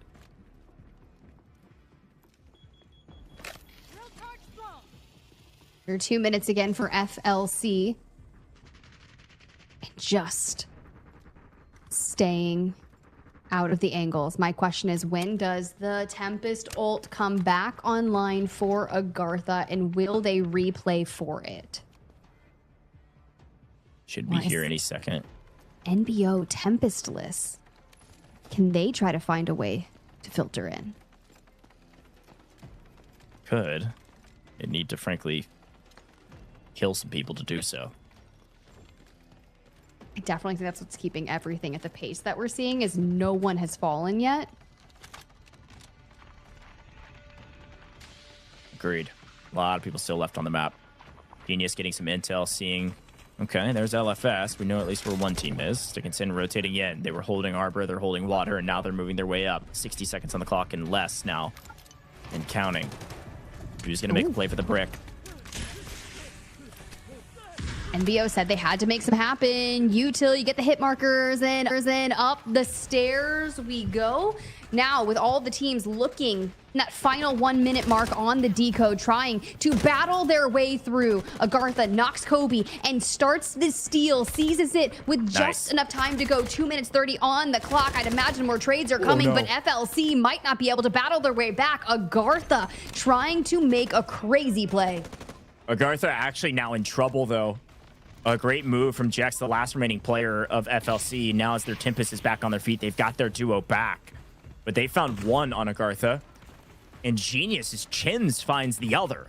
So, yes, AGARTHA has been the saving grace of this lobby right now against FLC, but now they are like one player up. And FLC want to hunt for this. They want to clear ramp here, and they do just that. AGARTHA, the thorn in the side, plucked, stomped on, crushed, and burned. AGARTHA back to the lobby. 5 teams remaining for this brick. And Genius, Raptor into the sky, is definitely seeing what is going on for NBO, who's been biding their time down below on the outskirts. With the decode interrupted, this will freeze, and it'll be plenty of time in the lobby to make it happen. With FLC grabbing the body of their friend, he's gonna pop out of the door and catch him from behind. FLC in trouble. Peekaboo. It's a jump scare for you. Door opens. Bye-bye. FLC gone. The coding paused. Who makes the next move? Every steal from here on out should be closing in on our minimum timer. Wow. 2 teams fully eliminated. 4 teams left. All 3 up from each of them. And a great shot from Stickinson over the top puts Genius down to a duo. Luru ult going out as well. Still plenty of time for someone to grab a decode, and Genius would love to reset. They do get back up to a team of 3. So NBA, NBO, LFS, Genius, all with the chance to get a Mandelbrick decoded. My thing is, who's going to be the one to jump on it as we look back? Woo! we both have the exact same reaction. That's actually like, crazy. Nice. I never do that. That's crazy. That was so funny. Shot over the top. Great connect. Doesn't get a full, though, so that point won't go anywhere. It just depletes some of the resources of Genius and makes them think twice about LFS shooting from the low side of the map. LFS are going to work their way up through ramp here as MBO have gotten the steal and reset it to 2 minutes. So we will be at minimum timer every steal going forward starting now. 2 minutes on the clock quickly has turned to 90 seconds as again a great shot over the top. This one from Evan, this one from an As we mentioned before, they had 2 high caliber weapons. They used one in the last map and they've got another now. A big shot from Evan and a chance for LFS to push up as Cook has been cooked and sent to yellow timer. MBO a duo. Okay, well, this is where Enter's gonna have to answer back, and we do not hit. Does it scare them back? Because Evan now bringing the triple blaster forward. No. Matthias with a crazy angle gets an initial knock. Util going through. Okay, breathe, Imperator. Can you change your fate? In a 2v2. A lot of util landing right now between these 2 teams. So in the meantime, Genius are just going to go for the steal. NBA can't stop this. This is a free steal. Back to 90 seconds we go. Almenham here for Enter as well from MBO. They connect on some deep shots either direction. He's got to pick one, and unfortunately misses again. Another very expensive miss as Matthias goes down. MBO is in deep trouble. Enter by himself is holding the line of ramp, keeping LFS at bay. But Genius have control of the decoding station, and MBO have 1 shot that has to connect for something. And you can't decide which side to use it for. Genius can win right here, Tiff. Actually quite easily. It's going to be MBA, the team that needs to stop Genius. This is the craziest part, because Genius getting both bricks if they make this happen after wiping NBO. If Genius get the decode here, no one else gets a Mandelbrick. It comes down to squad points. And FLC, who has had the majority, who was wiped early from game number 5, you are going to be watching NBA like a hawk. 25 seconds.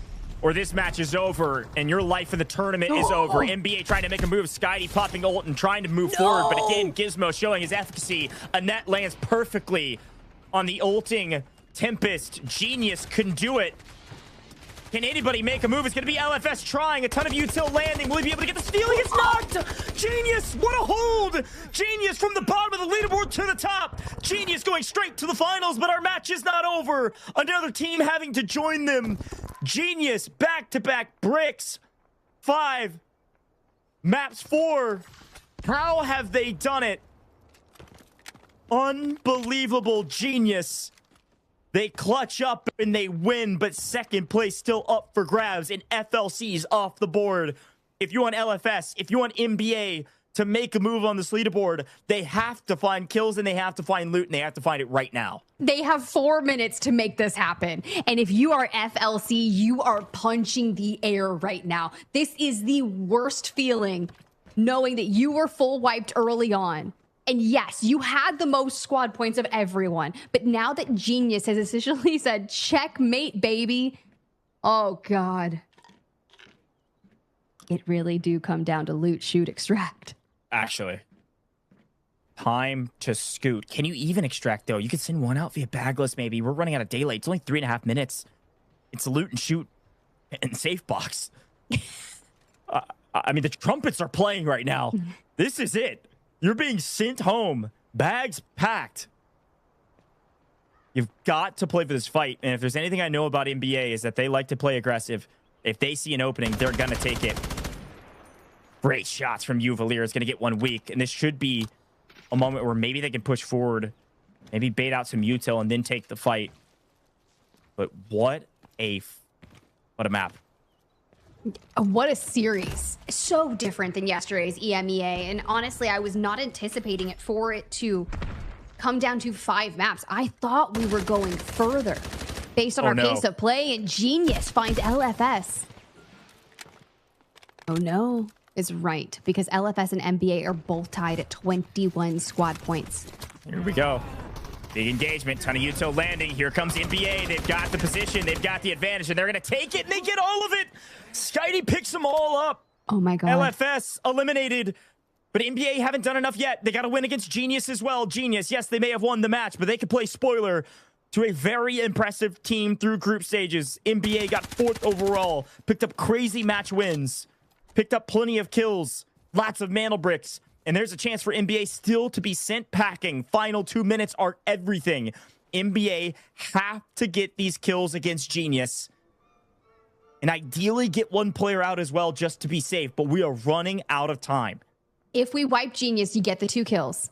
You go to 27 squad points. Based off that, you are tied with FLC, and you are 100% correct. Maybe we can loot a bit more. You get the dog tags. You put them into your safe box. It's gonna keep boosting and doing what it can. But we are so dang close to the minute 30 on the clock. If I'm Genius, I'm disengaging. I do not want to give up any points to anyone else. Genius are in such a unique position because all they can do is play spoiler to a good team. Chin spotted one, I think. Spotted the other, or his teammate did as well. But did he spot him at the right time? Oh, I saw a peek. Boldo. Mutil going over the top, trying to catch Chin's unaware. He's got to check multiple angles. He's got to help his teammates where he can. He's going to try to fire an ult to help his teammate while he holds this side against Boldo. Is it enough? Can NBA make the play here, Tiff? I don't know. With 50 seconds on the clock, and Chins goes down. Boldo opens the door for NBA to potentially have more points than FLC. They got to get the confirm, though. They have to go for this kill. Again, Genius is only down to a duo. This is it. Connection, utility, Gizmo yet again proving the superior operator. But Skydie able to wrench that net off. And with player advantage, NBA have wiped Genius. And now the final 30 seconds to throw whatever you can in your safe box and maximize the loot. This is the most important looting simulator of the final 30 seconds we've ever seen. Yes, they may be ahead right now, but they're going to leave all of their stuff on this map, folks. No matter what you see on the left, that will not be the final score. This is the last chance. NBA, final second. They got a couple more points thrown their way, but they lose a bunch of loot on the map. Who is it? Is it FLC? Is it NBA? Anxious looks, nervous glances. Kobe trying to do the math. It's so dang close. But Genius win Survivor Stage 2. That is the only thing that we are certain of, thanks to the fact that they go back to back on Mandelbricks, and you have never seen someone more like anticipating what these numbers are, and no one is going to know until we drop the leaderboard. Of course, we're going to confirm everything.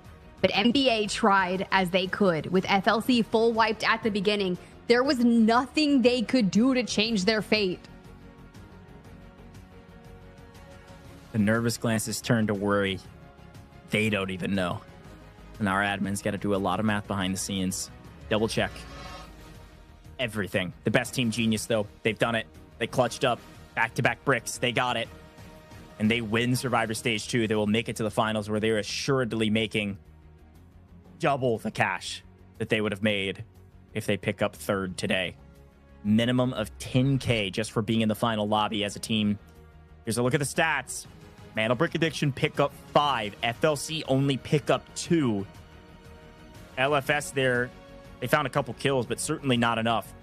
The only question mark, the only tiebreaker that matters is between NBA and FLC Clan. Oh. Wow, what a finish.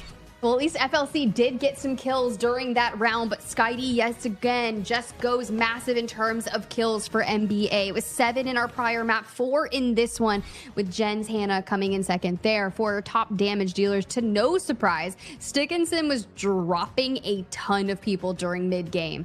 Gonna have almost 1K damage. What a finish. NBA put up a crazy amount of kills, played patient. Uvalier finds 4 assists. And a couple assets in the safe boxes will change everything. That 587K maybe could have changed everything. If it's just enough for his teammates to add up to 2 mil, who knows? You get the assets, of course, from the kills as well. But Skydee, the hero of this team, individually outperforming everybody. MVP here in round 5, likely overall MVP as well. The amount of kills this guy was getting was ridiculous.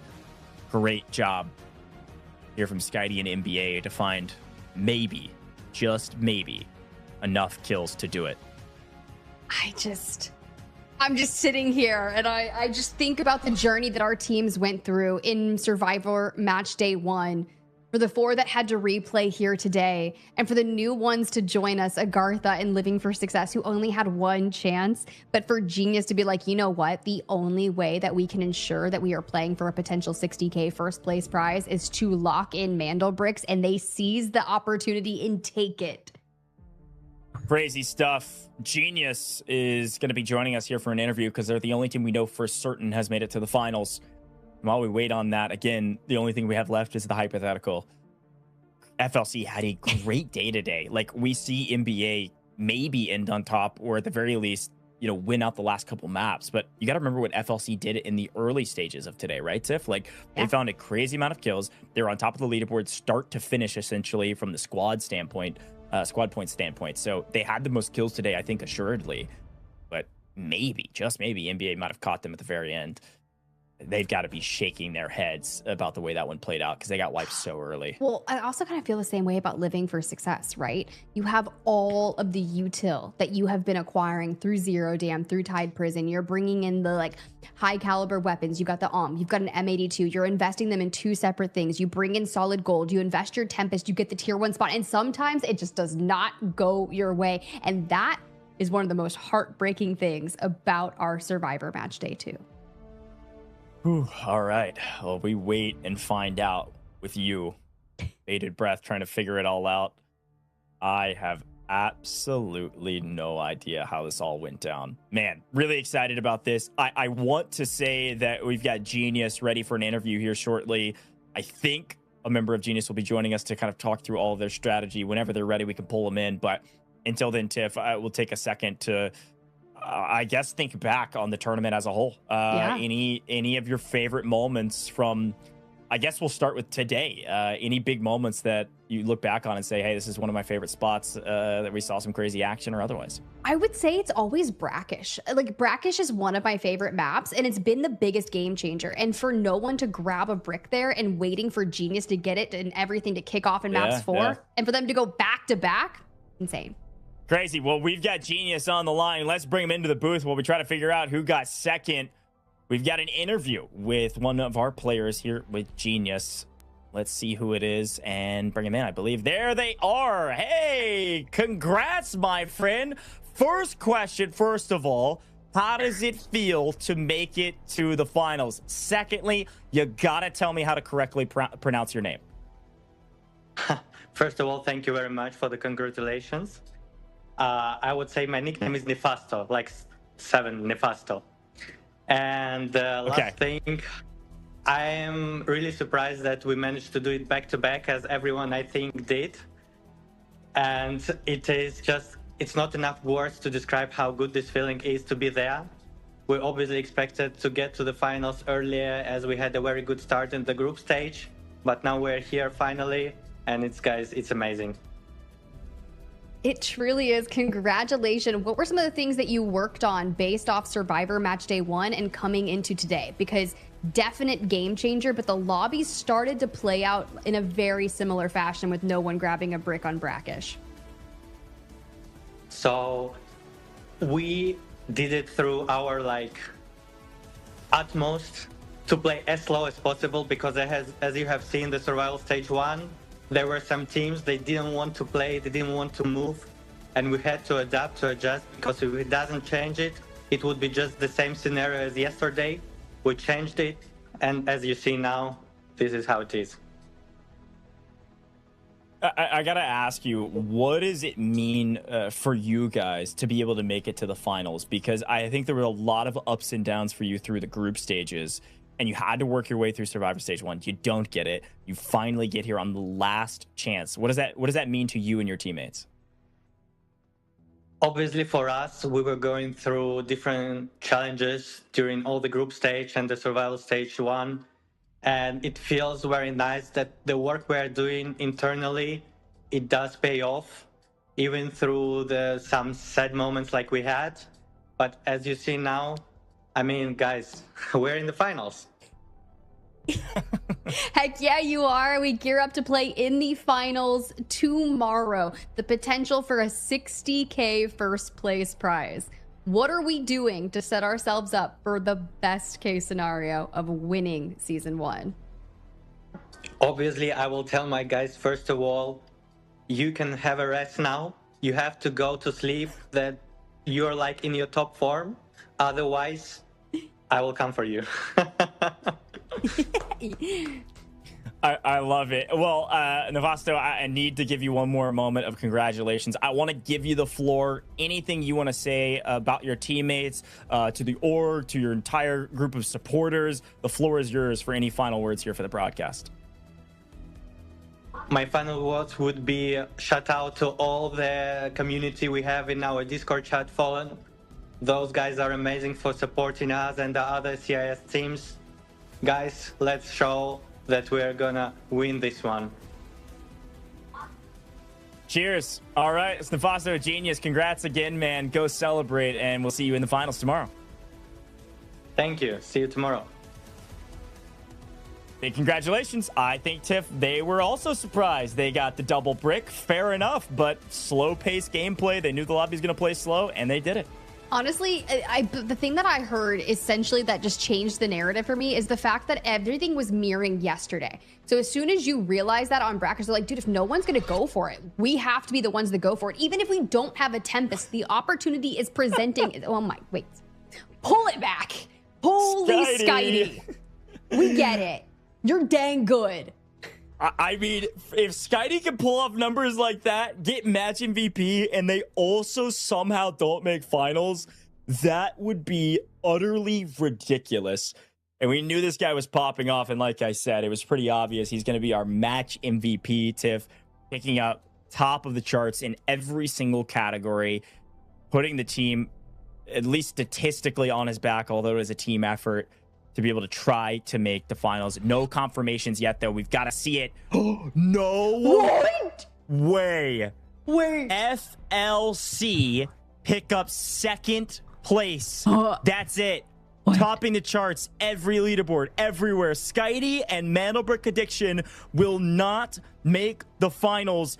Tied in squad points. It goes to kill points as the first tiebreaker. And FLC had one more kill. Unbelievable. I don't even know what to say.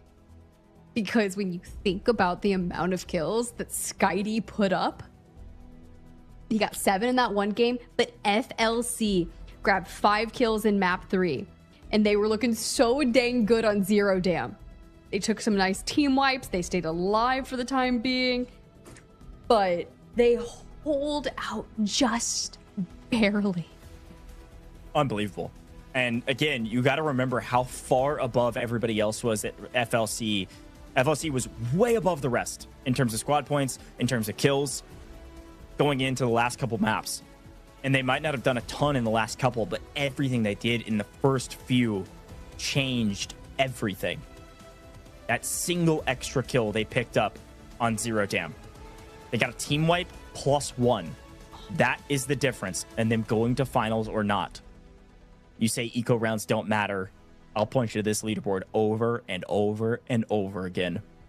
They win off of a double tiebreaker over Mandelbrick Addiction. So dang close. FLC barely pull out second place. I don't even know what to say. Genuinely. If you're NBA, that has got to be one of the toughest feelings, especially LFS, AGARTHA, #1. LFS and AGARTHA, this is their first time playing for the survival match. They had one day to make it happen into the top 2. And as we come in with all of our player rankings, the tournament top killers throughout group stages, throughout Survivor, match day 1, match day 2, it's Skitey at 62. Unreal. To top frag in this entire tournament and still not make finals. A brutal end to the NBA legacy. Quick look at Salawa from FLC. We turn our eyes to the winners of this wild tiebreaker. FLC has also been putting up great numbers throughout the course of the group stages. Reminder again, FLC was the team that had the most frags going into this. Of the teams that were left, had over 105 kills, which was one less than WLG, who already made it to the finals through group stages. Salawa was near the top of most of these charts. He finds his way to the top of the damage dealing charts and finds his way to second with Kobe right behind him as they wrap up Survivor Stage 2. But Skitey's still on top individually. Unfortunately, the team just barely missing out. Yeah, it's pretty freaking tough if you ask me, Goj. And as we see our top assisters, there you go. FLC, NBA, Dark Entities already in the finals and have been. Our first 2 teams to qualify for Sunday have been sitting back and just watching how the heck these Survivor matches are playing out. And now they'll get their chance to face the new teams that have emerged victorious from the Survivor stage. Unbelievable. I mean, what a way to wrap up Delta Force Rise Series Season 1 here in the EMEA region. Crazy stuff. As you see the assists come through, of course, Salawa on top, like you mentioned, and just in general, Salawa was just a huge difference maker for this roster, eclipsing everybody else in the assist categories, but also top fragging as well. Just, he's there everywhere, all the time, making big plays. Very changing true. Everything for FLC. I mean, seriously, 1 kill was the difference because the third tiebreaker goes to supply points, which NBA ended up winning. Unbelievable stuff here in the Delta Force Rise Series. EMEA was a blast to watch in Survivor Stage 2. Before we wrap up today, we've got another giveaway for you. Exclamation point giveaway to enter into this one. If you're on all of our official live streaming channels, this is your opportunity to hopefully win 3,000 Delta tickets. All you got to do to enter is type in exclamation point giveaway. If you're watching on pretty much every single live streaming platform aside from X. If you're watching on X, just repost the live stream to enter into this one. And if you do, all of those winners will be pulled on our live streams. And if you're watching on X, it'll be commented under the live stream who won. Official channels, it'll just be populated into the chat. So pay attention to see if you're one of the lucky winners of 3,000 Delta tickets. And again, enter by typing in exclamation point giveaway. You only have to type it once. I know you're going to type it more, but some of you have already entered. So cheers, get after it. Hopefully you're one of our lucky winners. Of course, we've got a couple of lucky winners here at TIFF. Top 2 today, moving to the finals. We have all 6 of our teams. We're here. We did it. We made it somehow. Championship Sunday is tomorrow. I can't wait. I'm excited. I'm going to be locked up on coffee. I'm ready to get amped, and someone's going to take home a $60K first place prize. But honestly, even if you just qualify for that finals lobby, you're taking home at minimum $10,000. That's right. A single kill is the difference. All right. Well, as we turn our eyes forward, I think we're going to get an interview here with FLC. It is ready. Let's bring them in. If I'm hearing correctly, we may have a couple people joining us. Oh, a little split cam view. Okay. Kobe and Salawa from FLC. Gentlemen, congratulations.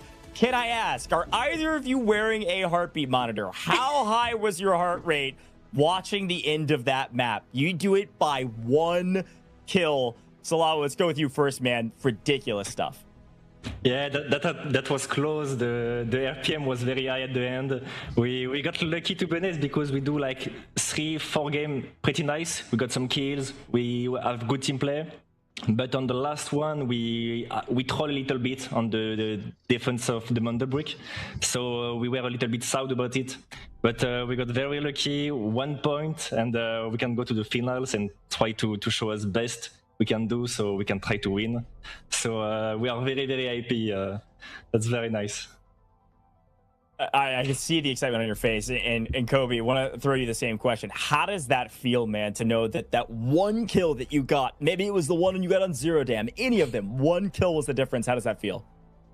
It's feel crazy, actually, but I'm really proud of my mates because we do, I guess, a good job on all the maps, because a lot of kills every map, so we be consistent about kills. But yeah, we get lucky about 1 kill. GG to EMEA, unlucky for them, 1 kill. SkyT did a really good job, a lot of kills, so we're really proud. We did the mistakes, like Silva said, with the Mandel at a couple seconds. Nast going to retake the Mandel, so we fucked up about that. But we're gonna review again and be strong tomorrow, so we're gonna be the best tomorrow. Thank you a lot. Heck yeah, I love it. Congratulations from me as well on that nice 2nd place there to lock you into the finals. You're already talking about it. You want to review the mistakes. What's the game plan coming in for tomorrow? Do you think the lobbies are going to play as slow, as defensive from what we've seen in the Survivor stage? I think so, yeah. I think it's going to be a mix between survival stage and regular stage. But I think it's going to be huge and intense tomorrow, because people are going to play for the bricks because they want a good placement and they want money, I guess. So yeah, it's gonna be intense tomorrow. Yeah, it's fun to think about Survivor stages where really just top 2 matters. That's it. And going into the finals, every place matters. Pricing is a lot of money difference based on which place you get. So who knows? It'll play totally different. Salawa, I want to go to you, though. I want to give you a chance to talk about your team. What are the roles of each player on your team? As we see 2 out of 3 members of your team here in the interview. Talk to me about your teammates. What's the roles everybody's playing? Because you find yourself at the top of a ton of different individual leaderboards, but it's obviously a team effort. Yeah, that's a team effort. Of course, I'm like the guys in the middle. I need to play in front, I need to play in the back, but I got very good teammate. Jax is playing a very, very good support role. He always got us back. He's ready with the smoke for the rotation. He's always going to give himself to defend the Mandelbrick and be ready to coach someone who's trying to steal it from us. And we got Jacoby at the front, playing as solo operator and always going to try to get more kills possible, enjoy point, take some money. And we not playing together from a long time ago, but we have a lot of things to work on it. But we already doing a great job, I think, and I'm very proud of them. They're giving the best as they got, and that's a very nice thing to leave that with them. I'm very proud of them. GG everyone. GG my mate. I love it. GG's to you guys and GG's to everybody on your entire team. The whole team just did a fantastic job. I want to leave you with one final moment, Kobe and Salawa. We can go Kobe first and then Salawa next. Any final words for the broadcast? Feel free to speak native language as needed to hype up your teammates, hype up your fans who's been cheering you on. Any words to the haters? Any words for tomorrow? The floor is both of yours. Let's go Kobe, then Salawa next. I want to say first, thank you for everyone support us. It's like give us a lot of thoughts, a lot of strength. And I want just to say one thing about haters. I want to say we are in finals, we are consistently, and we're playing like since a couple weeks now. And I think tomorrow we're going to be intense as well. So keep watch out, guys. Keep hate. It's okay, guys. Like you could say, like GG to everyone. Tomorrow is going to be intense, and a big thank you to everyone who supports us. That's just a big strengthness coming for us. So big love to everyone, and GG's to good luck to everyone for tomorrow, because it's going to be intense, and it's going to be a beautiful match. I think tomorrow it's going to be nice. Yeah. Totally agree. That's FLC. Big congratulations, gentlemen. We'll see you tomorrow.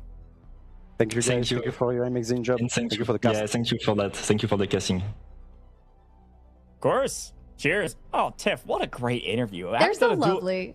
They're great. I haven't done a dual interview in a while, and they were fantastic. Some nice insight, and of course, all smiles. Definitely. I know my face is like starting to freeze into a smile as we like kind of look at our bracket of where we've been, and our only day of play left on the Delta Force Rise series for EMEA is tomorrow. Our finals lobby: Dark Entities, WLG, Alliance, Gataga, Genius, and FLC. Who is going to be at the top of that beautiful lobby that Sila was talking about? It's going to be intense, so you guys better be there. It's going to be beautiful. It's going to be the last lobby. It's the finals, folks. We made it. Championship Sunday tomorrow. Same time, same place. You all know how to get there. This is it. August 9th somehow is tomorrow. I can't believe how fast this 5-week series has flown by, and how fast we've eliminated half of our teams in the lobby. The final 6 will square off for $60K at the top. And of course, everybody just getting there is walking away with quite a bit of cash. Tiff, a great cast from you yet again. A lot of fun to cast these stages with you. Survivor stages have been a ton of fun and totally different, but we prepare for the finals. Any final words for the broadcast? Dude, you just got to full send it tomorrow. If you are here to support your organization or your favorite players, you have to give them all of your energy tomorrow, because what we've seen in our Survivor match day 1 and 2, it is going to be insane tomorrow. It's just season 1, or hey, maybe you guys also want to play. Season 2 registration opens up the day after finals as well. But let's get into it, guys. Champ Sunday tomorrow. I'm pumped. It's great to be back with you, Tiff, and great to be back with EMEA. I'm seeing all the love for us in the chat, so we really appreciate it. Folks, thank you for being here. Hopefully you won some giveaways, but as a reminder, we couldn't do it without you, the viewer. Thanks for tuning in. Same time, same place tomorrow, Championship Sunday. He's back up to a team of 3. You can see their squad points trading hands with their total score, and it's max. Second place, and bonus points in Mandelbrick. Why not wipe home team? And Luna landed some of the utilities. They're going to be able to flush him out. Hannah lands some of the first shots there. He picks up a second one immediately. Alliance with a great play. Easy. A huge wrap.